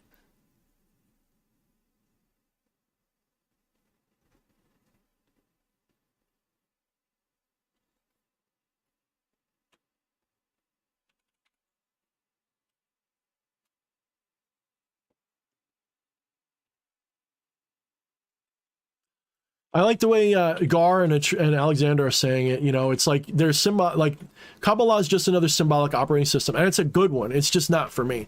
It's like if you know Windows, like Gar said, why would you do Mac OS if you like Windows and you're not going to buy an Apple or something, right? And Alexander C says, I think you can just get lost in a maze of overcomplicating when it comes to that stuff, and that is what I'm getting at. You know, like Alan Watts is one of my favorites because he's just so laid back and easygoing about it. It's like, here you go. This is, you know, if you realize the truth, you don't need to keep pushing. And if you keep pushing, it can't be because you're looking for the truth. It's got to be because you're just entertaining yourself and jerking off at that point. Like literally, this is mental masturbation. At some point, like I said, if occultism is Da Vinci Code for goths, and it's also at some point a form of mental masturbation. Nothing wrong with that. Just be aware that that's what it is. At some point, when you have realized the truth, the game is over now. Now you're just looking for ways to keep playing it, even though you've already won. It's like New Game Plus. You know, this idea that enlightenment is the end of the game, or realizing your God is like, oh, it's over, I figured it out. No, that's New Game Plus time now. Now you really get to play the game. That's like when you reach, you know, max level in World of Warcraft and now it's time to do all the raids. Like, that's when the game really starts for a lot of people. And that's the fact. And part of that is, yes, learning all the different ways that people throughout history and different cultures have figured it out, because that deepens certain things. But that can also become an ego trap if it's done improperly. And ego traps are dime a dozen in spiritual circles, you know. Unlocking perks. Yeah, that's one way to put it. You're unlocking perks. Yeah, Wyatt. Yeah, chakras are alien vampiric devices and must be removed. I did a video about that, and I don't mean any offense to anybody who's done it and thinks that it means something. You know, if that's, I don't want to judge your practices, okay? But some of that, like when people make that claim, it just tells me they don't know what a chakra is. It just means that they've fed into something they don't understand. Chakras have nothing to do with anything like that, and it's provably so. It has nothing to do with that. That doesn't mean chakras can't be attacked, though. They absolutely can be. As someone who practices psi vampirism, a little bit less these days than I have, but someone who used to do it a lot, believe me, I would intentionally target vulnerable chakra. And a lot of that is psychological. You realize what makes somebody tick. You know how to poke them there, and that's how you get your energy out of them. The thing that's changed about me is I'm just not predatory anymore. Now I'm more symbiotic. Now I look for people who are suffering, and when I do, I will, if I care about them, I will reach out to help them. That's how I feed sometimes, is when someone's got a problem, I want to know about it. That doesn't mean a perfect stranger, by the way. It's like an acquired taste. If it's someone that I don't know, I don't necessarily, like, nothing's worse than people trying to feed off of me by asking for help all the time, because it works both ways, you know. You can't feed off of somebody without injecting some energy. And some people, they feed off of you when you want to help. And as someone who's more like a healer type these days, I can get drained trying to get mine. So I've got to want to do it. I've got to want, and honestly, sometimes I'm just full. I just don't want it. I just don't need it. I'm just like, yeah, I don't want to help you right now. You can tell when I'm kind of hungry, I get very, very helpful. I want to help people. I look for when they're struggling with a question or a problem, and you know, like they're going through something hard. Then I'll be like, hey, what's the matter? Tell me all about it. And I don't do that like just one-sided. I mean, I legitimately do everything I can to make them feel better, because as they're on an upswing, I latch onto that upswing and I go with it. You know, especially when they're thankful about it and they feel good. Thorne, help me. I'm feeling better. That's like, delicious.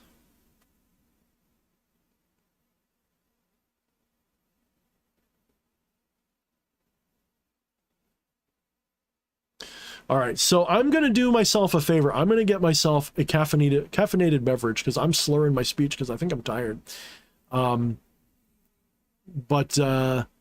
So tell you what, guys, let's get some more questions going while I get a drink. So while I'm going to get this drink, I want you guys to give me a couple of good questions, which I'll scroll through. Gogo asked, what's your favorite supernatural book? Not sure what you mean, but I will say one of my favorite books of all time, besides Dune, because Dune's just like, that's an epic. The Warhound and the World's Pain by Michael Moorcock, or any of the Elric books. Damn, those are some of my favorite shits ever. All right, I'll be right back.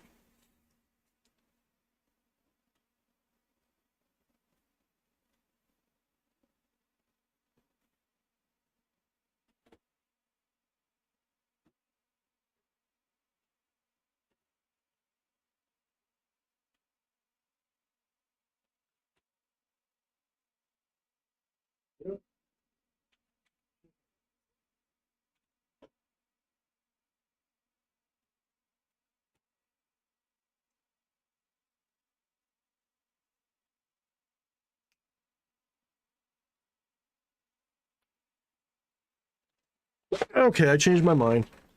Instead of a caffeinated beverage, I'm going to have another one of these other ones because it's late. It's like almost midnight. If I have a caffeinated beverage, I'll be up till 4 in the morning. That won't be good.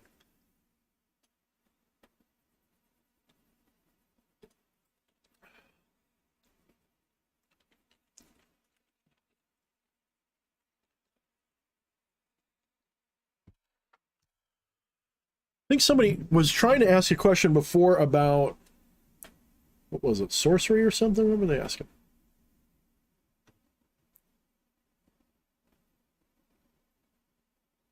Oh, Phoenix Prism asked, if you feel like it, pick one of the two questions. One, how would you define sorcery, or could you explain servitors? Oh, Gar, thank you, brother. I appreciate that, man. You don't have to do that. Thank you, man. Eternal Champion series for the win. Fuck yeah, dude. I love all that shit. Like I said, Elric, and of them, the Von Beck stuff. I love especially the Warhound and the World's Pain. There's just something about it. It was my first Moorcock book, and it absolutely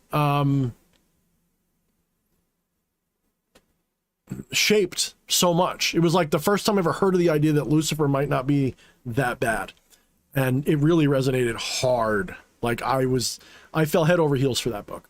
So fuck yeah, brother. And you know what, one of these days I'm gonna have to like commission you or something, or work with you on some artwork for fun, like maybe do a collaboration, because I know your artwork, you're always showing it, and you know I should at least feature it somewhere because you're always showing it, and a lot of it's really good, just so you know. All right, back to Phoenix Prism.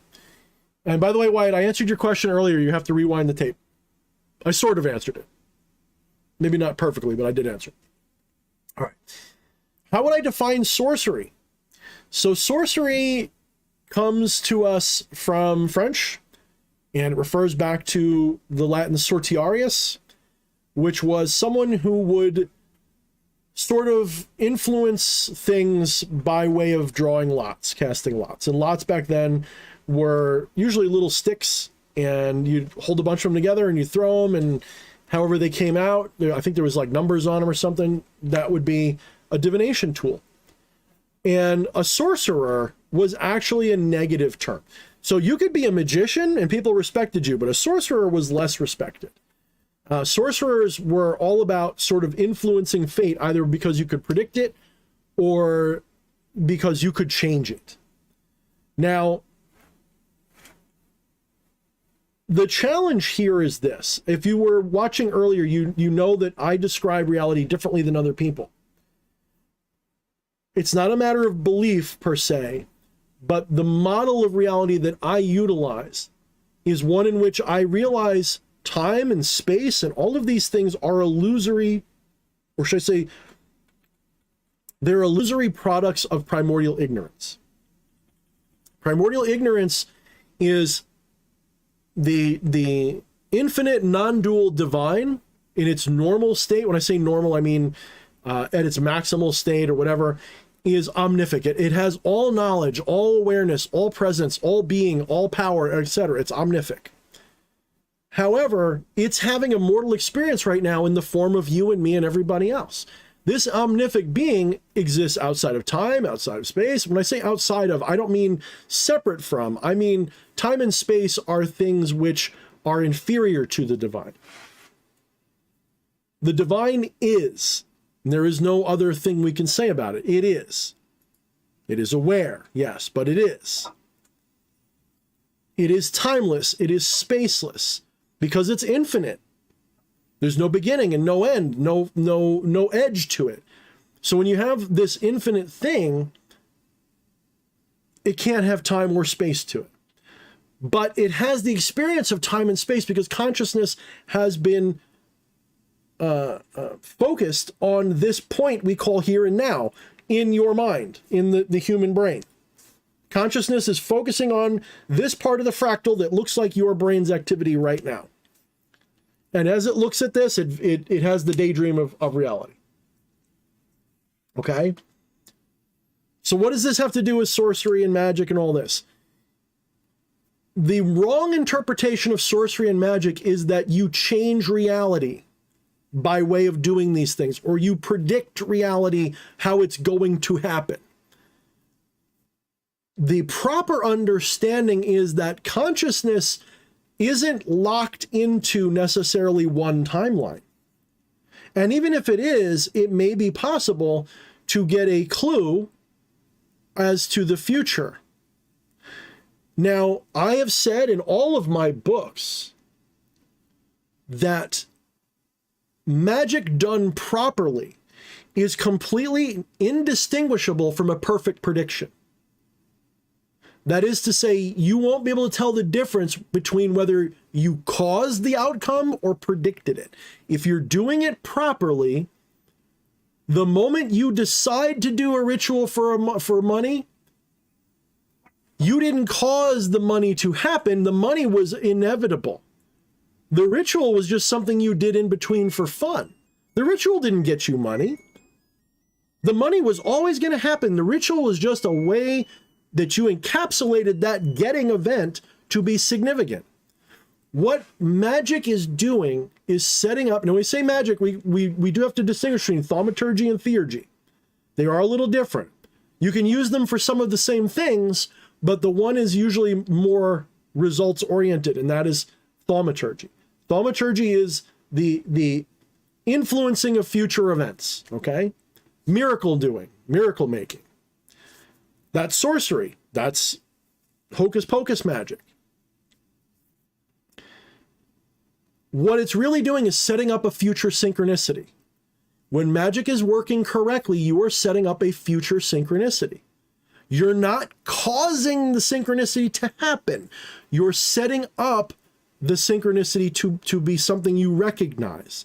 Because in your life, every day, are synchronicities you don't notice because you're not present when you predicted things. That is to say, you might have predicted it, but you forgot you predicted it, or you didn't care about the fact that you predicted it, or it was so far in the past. All these different things.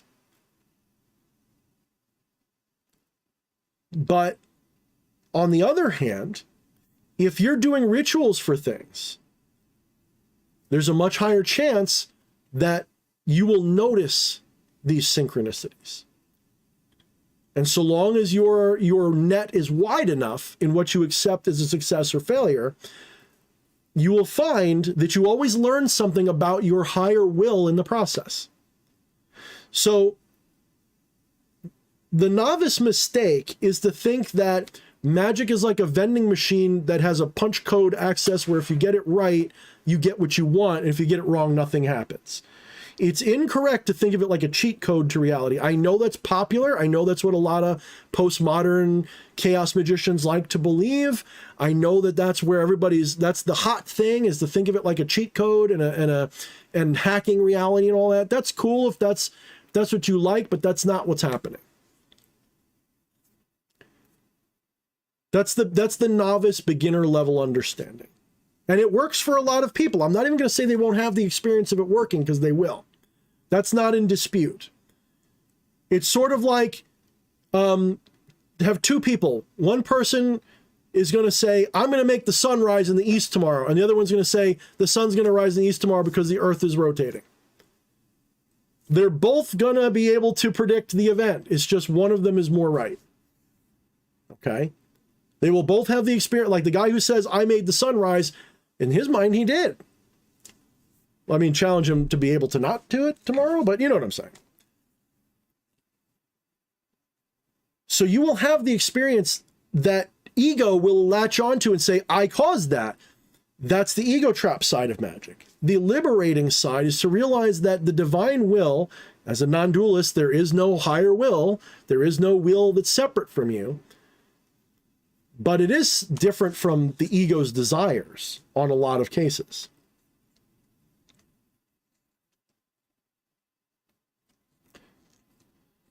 So when you're doing magic, the beginner's mind is it's a vending machine where I've got to punch the code in just right. And if I get it right, I get the candy I wanted.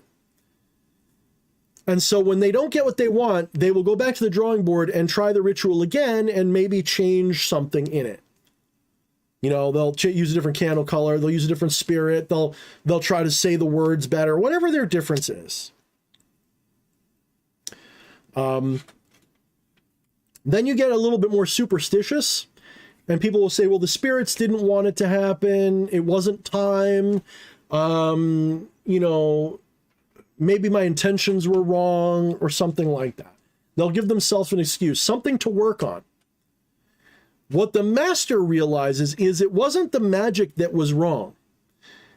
The thing that was incorrect was the ego was attached to something and not seeing what the divine will was actually doing through that moment. So I give this example a lot, okay? And I use money as an example because it's universal to everybody. Someone is in a situation where they need money to pay their rent. They're running behind. They have to make rent or they may lose their home. So they'll go and they'll do a ritual to King, you know, to Maimon or something like that. They'll make an offering and they will hope that the money comes. They need $500 so that they don't lose their house. They don't lose their apartment. Now, there's a whole bunch of different ways this could transpire. This could transpire where you get a winning lotto ticket and you make $1,000 on a scratch off. It could transpire where your boss will say, hey, you know what, we're a little bit behind and we'd like you to come in for some extra hours. And, you know, you'll do the math and it turns out it'll be just enough to pay your rent. That's another, some people will accept that. But then there's one where they don't make any money. The landlord just goes easy on them and says, I know that you were sick this month or whatever. Tell you what, you owe it to me next month. Is that okay? Now, all three of those are actually a success of the ritual. It's just that you didn't have the proper awareness of what was actually intended by the divine will. What was actually supposed to happen. And there's even another outcome where you don't succeed at all and you end up homeless. The divine's will at that time was for you to be homeless. The desires we have, the egoistic desires we have, get in the way of us realizing how the flow of reality really is. The ego's, one of the ways to define the ego is that which sort of goes against the grain of what is. It's not entirely what it is, but that's one way to think of it, is very often the ego is exemplary of that which is in conflict with what is.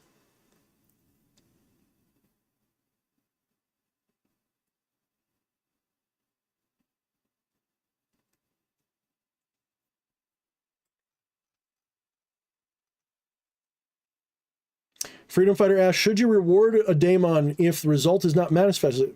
Example, email says, you will get the money in 30 days, don't worry, but it hasn't manifested physically. Okay.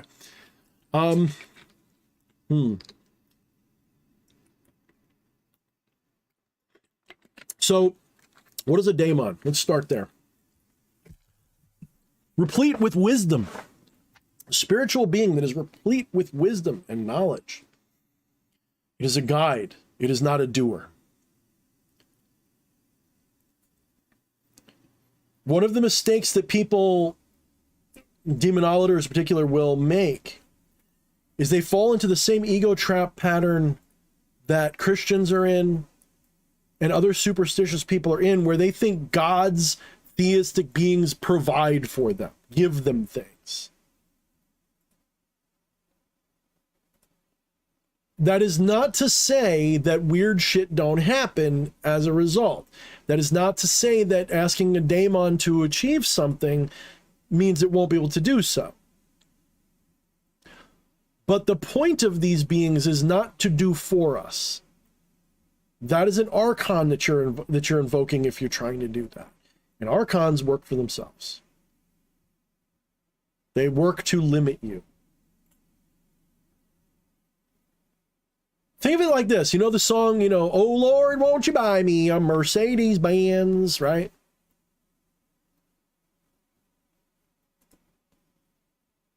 Every single successful working I've ever done with Daemons has always been, guide me this way, teach me that, help me to achieve this goal, inspire my success, right? There's all these different ways I'll put it. It's never do it for me.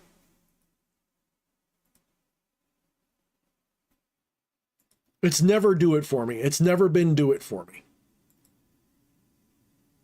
And if you are experiencing struggle, if you're struggling and you're not getting manifestation, my suspicion is one of the reasons could be, if not likely is, you're asking for a gimme, not a how can I.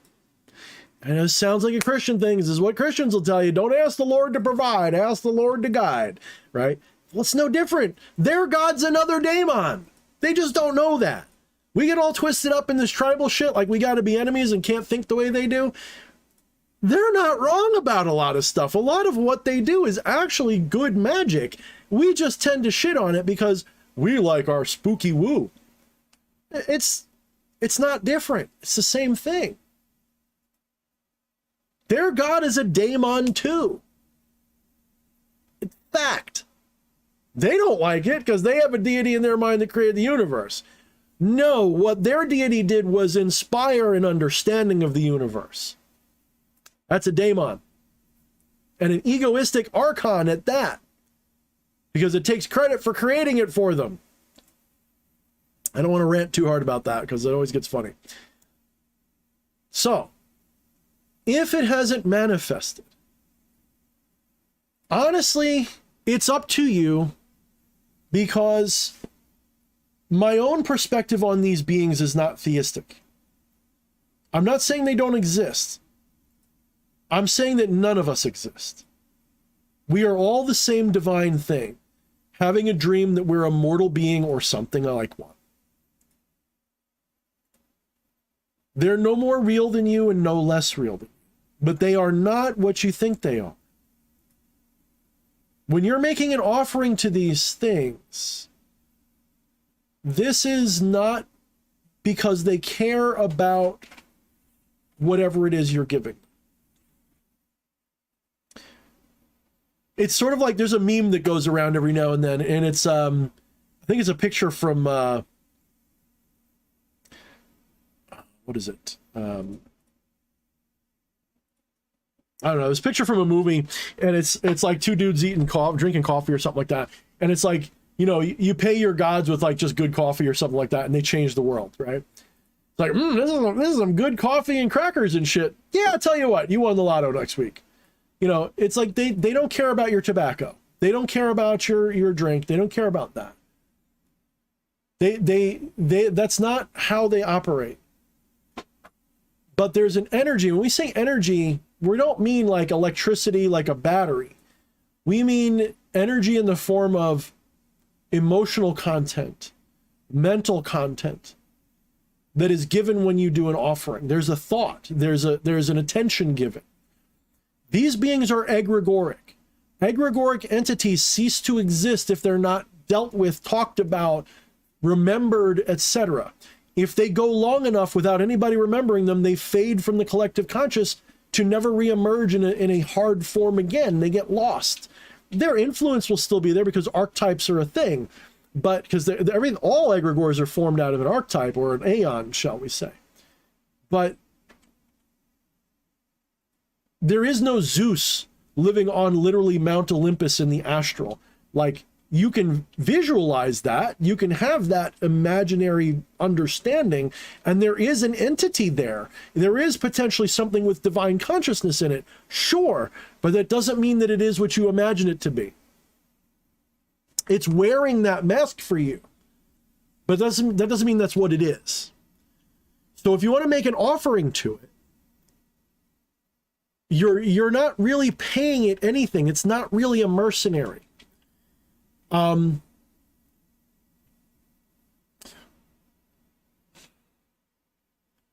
Like, one of the best offerings that I've ever found to give these entities is to, at least the ones I trust, is to bring them into myself through channeling or some level of possession, and then imbibe the offering personally and let them experience it through my senses, because they don't have a physical body in the same way you and I do. Their body is more non-local.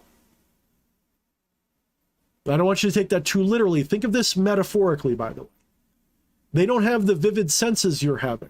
So by bringing them into your mental space, bringing them into your awareness, bringing them into your body, if you will, by ingesting the thing for them, they get to experience that as if they're you.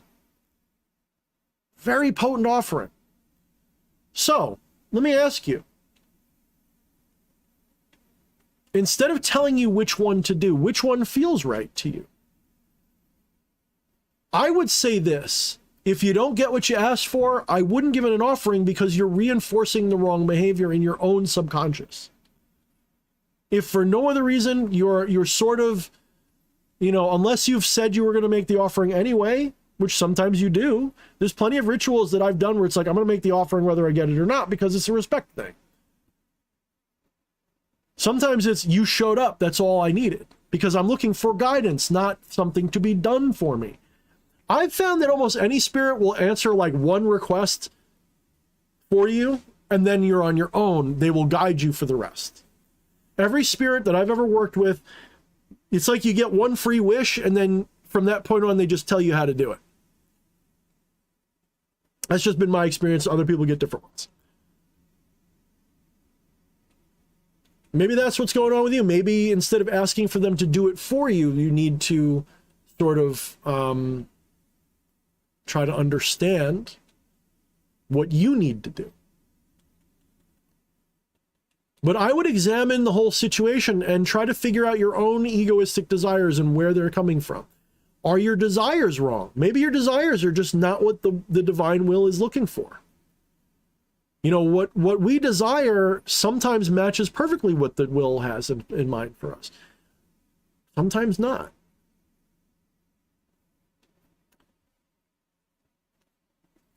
There's two ways that we suffer. Two. And all of it has to do with desire on some level.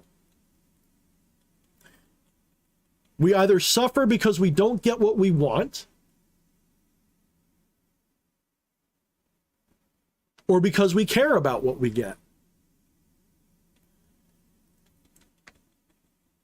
If you want to get what you want, there's two ways to do that. One, you fight really hard to get specific things that you want, or you don't care so much about what you're getting. You're happy with whatever you get. You leave the door open for things bigger. Most people can't just give up desire. In fact, you can't desire to give up desire. It don't work. You have to sort of trick yourself into sort of forgetting you have desires. Most people can't do that. And one of the things you see is people living like an ascetic life, like a monk on a mountaintop who won't eat anything except for like rice gruel, and they get comfortable with burlap clothes and all that. They're trying to reject desire completely. And that desire has become an attachment all its own, and they still suffer because of it. 99 out of 100 times. But then there's the person who recognizes even silence as an answer when you ask a question. People who realize that even when your desires aren't fulfilled, that was still a response. And it was meant to give you something. And they accept it. They don't suffer the not getting.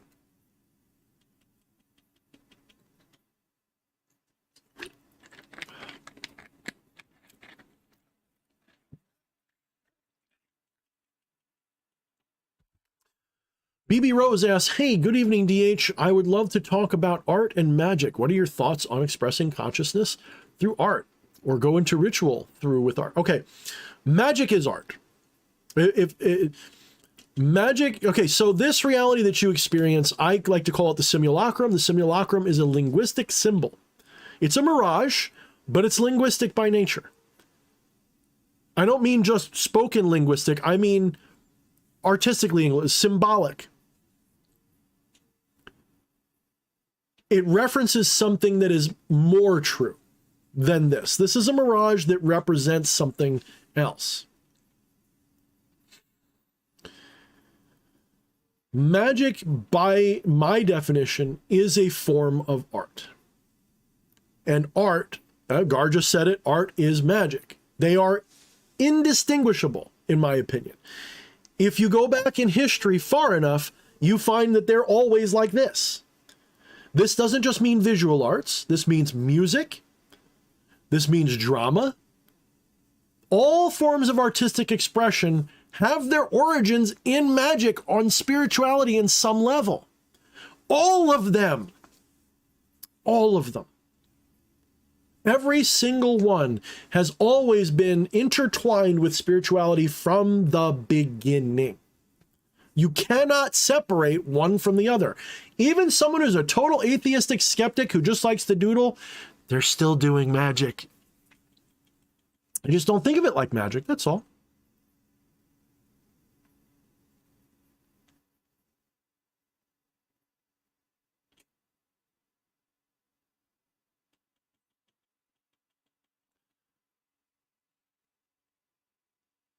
So, like, let's say you go back to Greece, right? And you go to the mystery schools.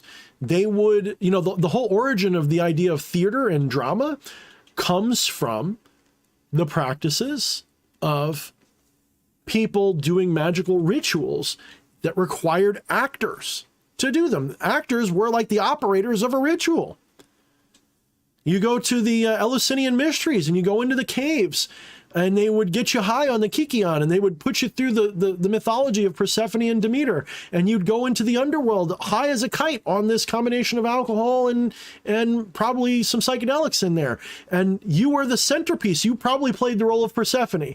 And the actors would come and they'd play on the roles of all the other people in the story, and you'd be high as a kite, and they'd be acting it out, and they'd be doing all the boobity bobbity boos with it. And you're so high, like your brain cracks, and you have a literal ego death experience. You come back realizing an epiphany that taught you something really important.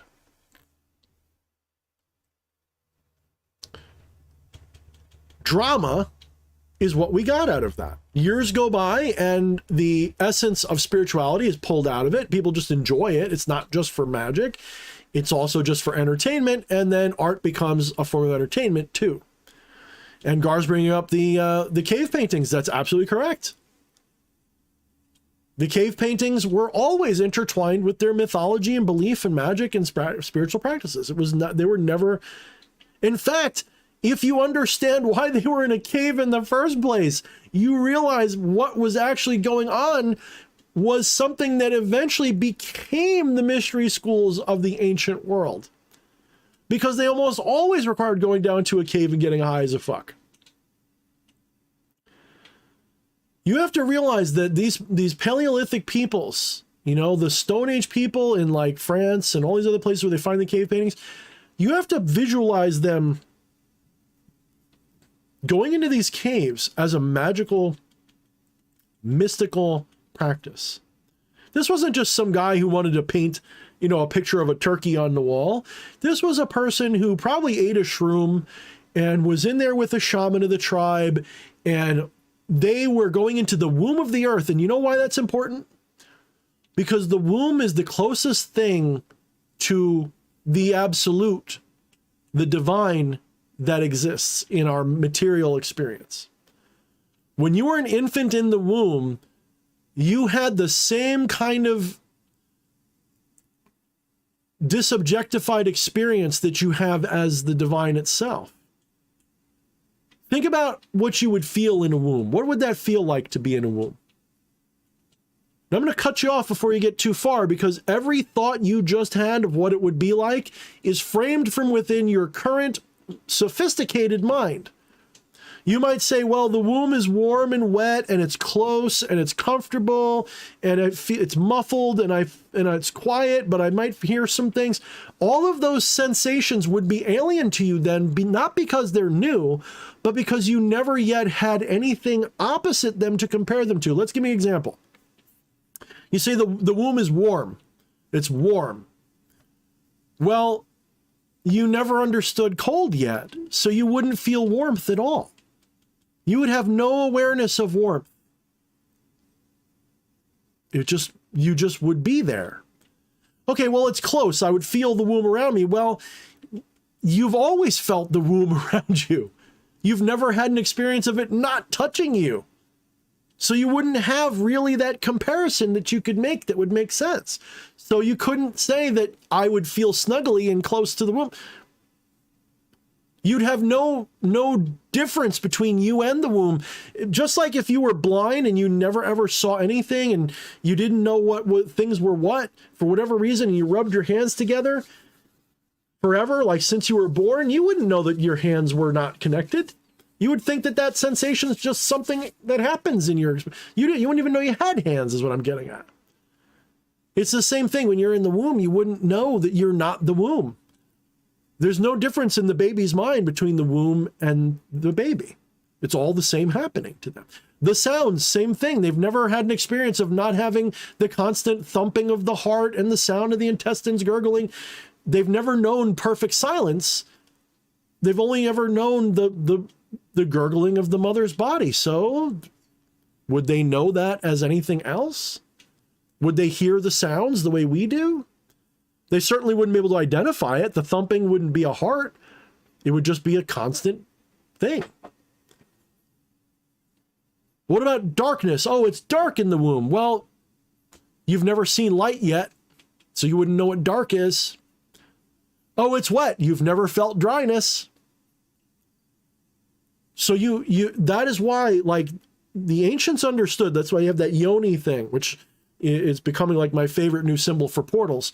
Is this idea, this understanding, like it's not just a vajayjay, although it is based on the vagina. It's this idea that on the other side of the vagina is the divine. And they don't mean that literally like, oh, it's not just like a patriarchal or matriarchal or sex thing. The sex and the patriarchy, matriarchy comes like emanates off of that. It emerges off of the realization that the womb is next to the divine. It's like this is why chaos or Brahman is often identified as being feminine in a lot of ways. Some incarnations of these ideas are they're female because they're the divine womb, the world womb, if you will. So, okay, getting back to the caves, these people go into these caves, they're going back into the womb. And they drew their shrooms and they get fucking shit-faced and they see God in this cave. They go back to the divine. They come back out of that cave reborn. Jesus' story of death and rebirth from the cave. The mystery schools of old, they're all telling you the same story over and over and over again. This is why I say Da Vinci Code for Goths. That's what the occult is. It really is. When you start to put this all together, you realize they're all telling you the same story. The same story happens again and again and again. It's just told with the symbolism of the culture that would understand it. And we're looking back on this like idiots 2,000 years later, looking at it literally. Like, how many of you guys ever play Fallout? One of my favorite scenes in one of the Fallout games was there's this town called Novak. And they don't know that the sign says no vacancy because the other letters are broken or whatever. So they call it Novak. They don't. That's like what we're like. It's like we're looking back at history And we're seeing this stuff and taking it literally, and that's why we're fucking up. But someone who understands the symbolism a little bit, or understands what it's trying to tell you, can put it back together. If someone who's like come to a non-dual realization looking at a lot of these things goes, oh, that's what they're trying to tell you, you're just missing it. The symbol's obvious, you're just missing it because you're looking at it literally. Well, I've got to go into the womb, so that means I need to have lots of sex. That's not quite what we mean. That's not quite what we're saying. Kind of ranting away here.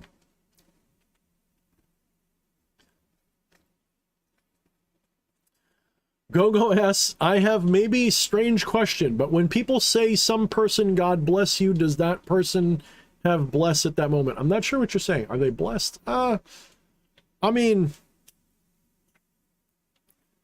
stop thinking of it in terms of like cause and effect. That's my advice. Stop thinking of it like Harry Potter. And that's not an insult. I mean that like, we are conditioned, especially as beginners in all of this, by pop culture to think of these things a certain way.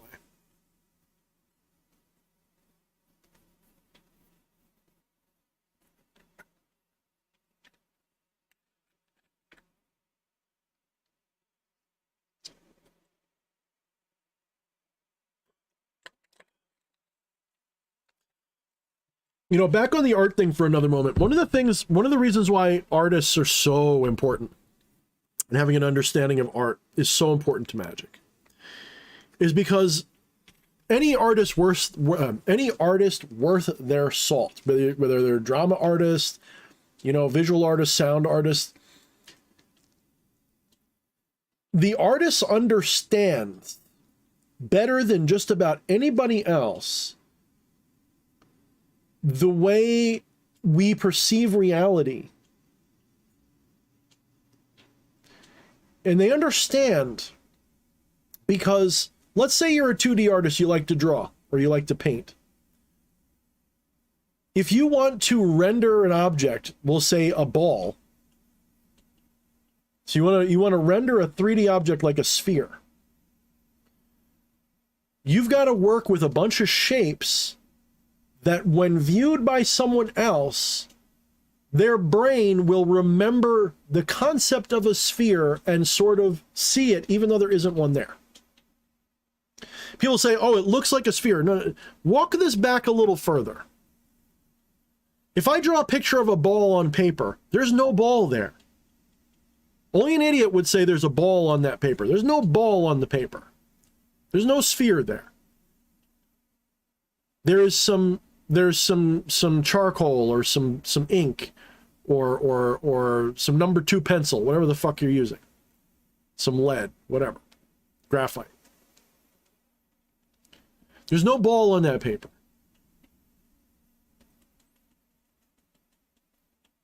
There's a group of shapes that when encountered by a human eye with the visual cortex attached will imagine a ball in their mind's eye. They'll imagine a sphere there where there isn't one. It's an optical illusion, yes, but that's the point. Someone who's a visual artist understands how vision works in a way that gives them insight into the realization that the world we see is not real. We take for granted this reality, and we think it's real. We reify it based on what we see and what we feel and what we hear and everything else. Someone who's a general artist, someone who works with multi-mediums, art, you know, visual art, sound, acting, all of that. Like me, I work in all different, there's not a medium I don't work in. Ritual's another one. So if you work in all these different art forms, all these different mediums, you learn to recognize really early on that reality is illusory by nature. That nothing we see is what we think it is. You even learn that colors aren't even what you think they are. You look at something and you go, the average person would look at something and say, you know, say like, oh, this crystal's blue. This is a blue crystal. Well, no, an artist knows that this crystal's every color except blue. Blue's the one color it's reflecting back at you. So it's absorbing all the other colors, and it is all the other colors. It's blue that this thing isn't.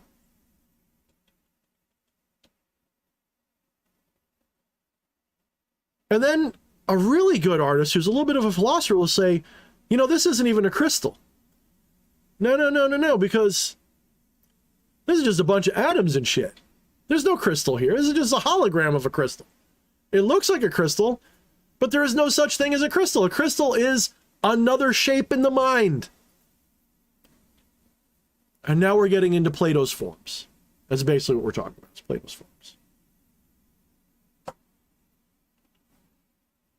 Plato was great with that idea of forms, except he didn't go far enough. He was still superficial about it. I wish he had gone a little deeper. He would have seen that forms are formless. The actual true nature of forms is formlessness. Ultimately, they're all enigmatic, ineffable things. They have no shape. They have no idea. They just are there, and all shapes and ideas project out of them. Thank you, Spirit X Diesel. Thank you for the $1.99. Once upon a time, that would have got me a gallon of gas. And now that is like half a gallon here. Damn, that sucks. But I appreciate it. That will go into the coffers, and we will carry on that much further. I appreciate that, brother. Thank you so much. Give me a red thumbs up for $1.99. Hell yeah. Thank you, brother. I appreciate it.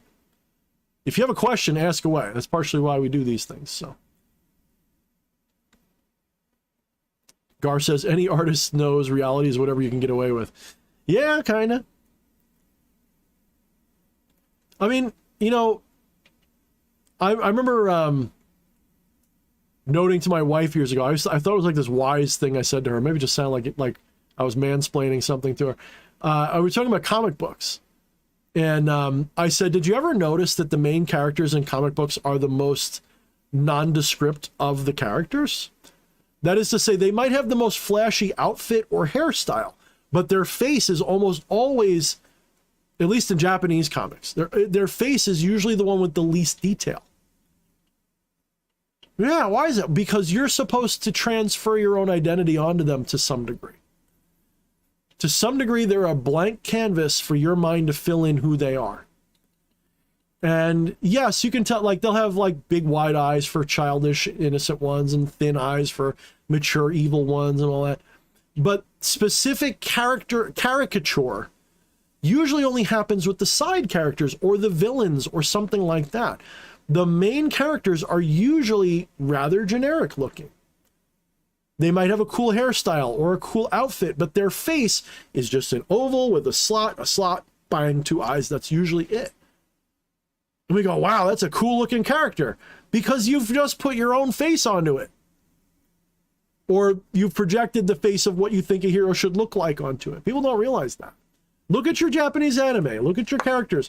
Notice how main characters, the ones that are meant to be the good guys, or the ones that are meant to be the protagonists in some way, usually have the least unique face out of the group.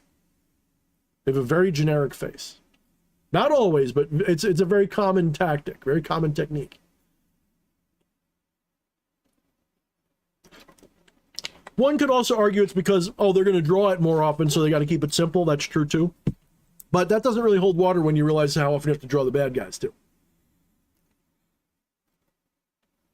Like, you can use Full Metal Alchemist as a good example of this. You know, when you look at a lot of the side characters, especially the bad guys, they're very detailed. They're very unique looking. You know, look at Pride or something, right? Stands out a lot, but Edward, typical oval face, eyes, boom, boom, boom, very generic. Colors, yes, very specific, but the shape is, there's room there for you to insert your own identity in it. Especially in the manga, where you don't get as much color detail and stuff. Maybe that's just me. That's what it always seems like to me.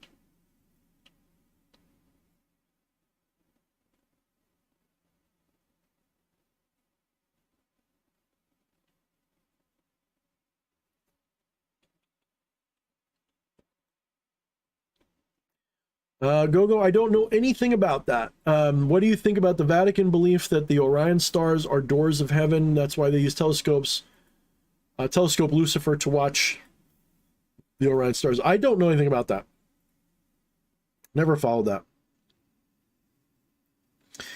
You know, there's a lot going on with Orion and Orion's belt in multiple cultures. Going back to antiquity, it's a very important cosmic sign. And it's got a lot of importance. It's just another one of those things that I just never really dwelled on much. That's part of the Da Vinci Code I didn't read, I guess.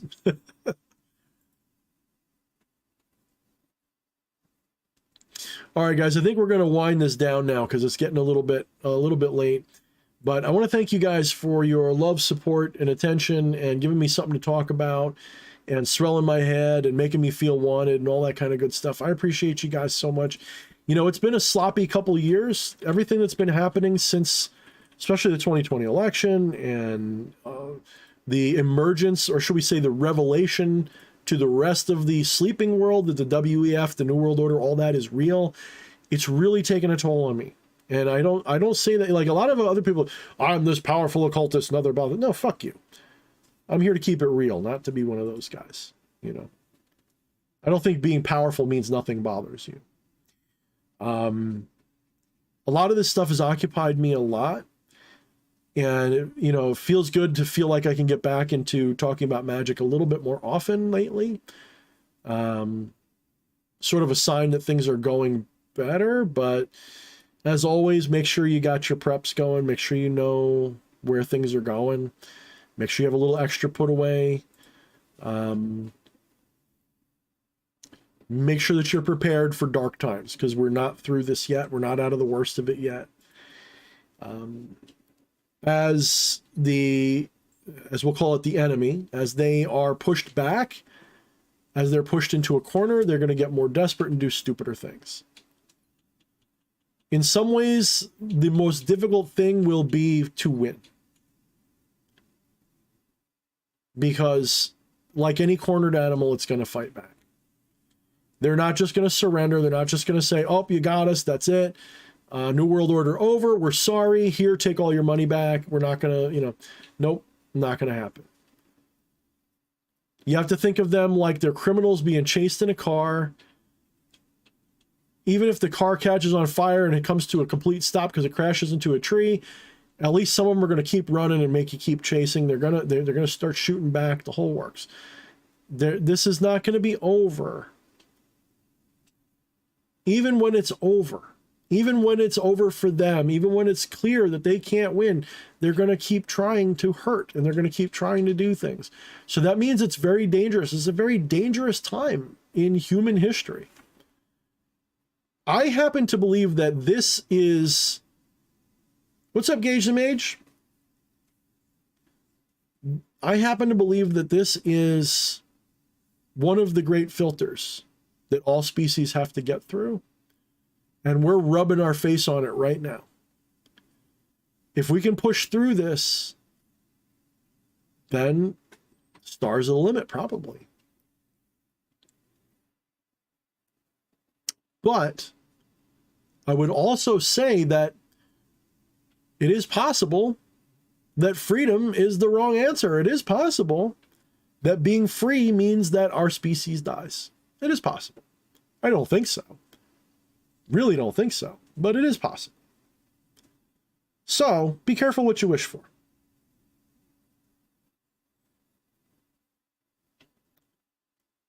I think that things are still going to get a lot worse before they get better. I think that, you know, we're still coming into a dark time the next couple of months.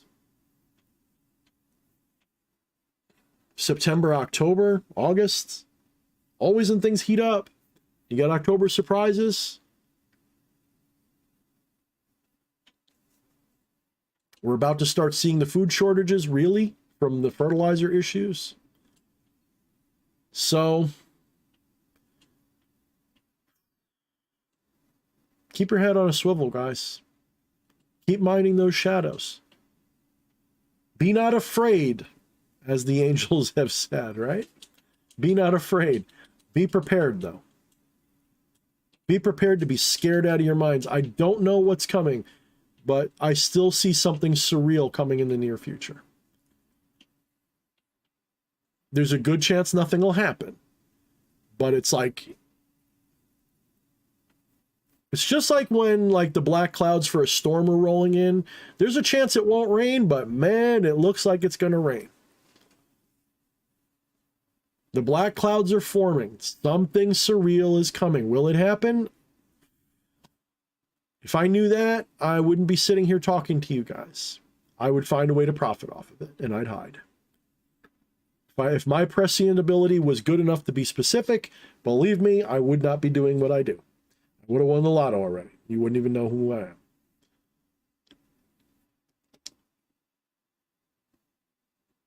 That's right, Gage. Although I don't believe in being paranoid to the point where you're over-prepared all the time. Like, you can't be on maximal readiness all the time. But I'm going to say, like, right now is when you should be maximally prepared. From now until sometime next year or the year after. Probably just from now to the foreseeable future. And you should just be making sure you got a little extra packed away every month, or buy storable food or whatever. A little something to protect yourself. Bug out location, all that shit. Get it in mind if you can afford it. This is the time, because it's going to get worse. People in Canada, you're fucked for a while. Australia, you're fucked for a while. You know, most of Europe is fucked. Places like America got a shot. And I hope we fucking take it. And I think we're gonna. So, cross your fingers. Be compassionate. I know it sounds weird coming from a guy who looks like all evil and shit. Try to be compassionate, even towards the ones that are trying to hurt you. Compassion for your enemy doesn't mean that you don't kill them if you have to, by the way. You know, for speaking like in a warrior mindset, I'm not trying to give you advice to kill people, Susan Wojcicki, obviously. I'm saying that compassion for your enemy sometimes requires that you do what needs to be done. So be prepared to show compassion, shall we say. Be merciful. Not because they deserve it, but because hate is a wonderful emotion, but it has to be applied specifically. It has to be applied rationally. It shouldn't just be spread around, and hate for hate's sake is not healthy. But hate is healthy by itself when it's done right. Anyway, guys, I'm kind of rambling. I've been kind of like out of it tonight again. Some of these Thursdays lately, I think it's because like I eat a big meal before we come on. So I'm kind of, you know what I should do? I should have dinner at like 3 in the afternoon. So I'm not all free. It's like I could go to sleep right now. So, you know, whatever. Anyway, guys, I'll see you next week on Thursday. Thanks again for all the attention, love, and support. And until next time, mind the shadows.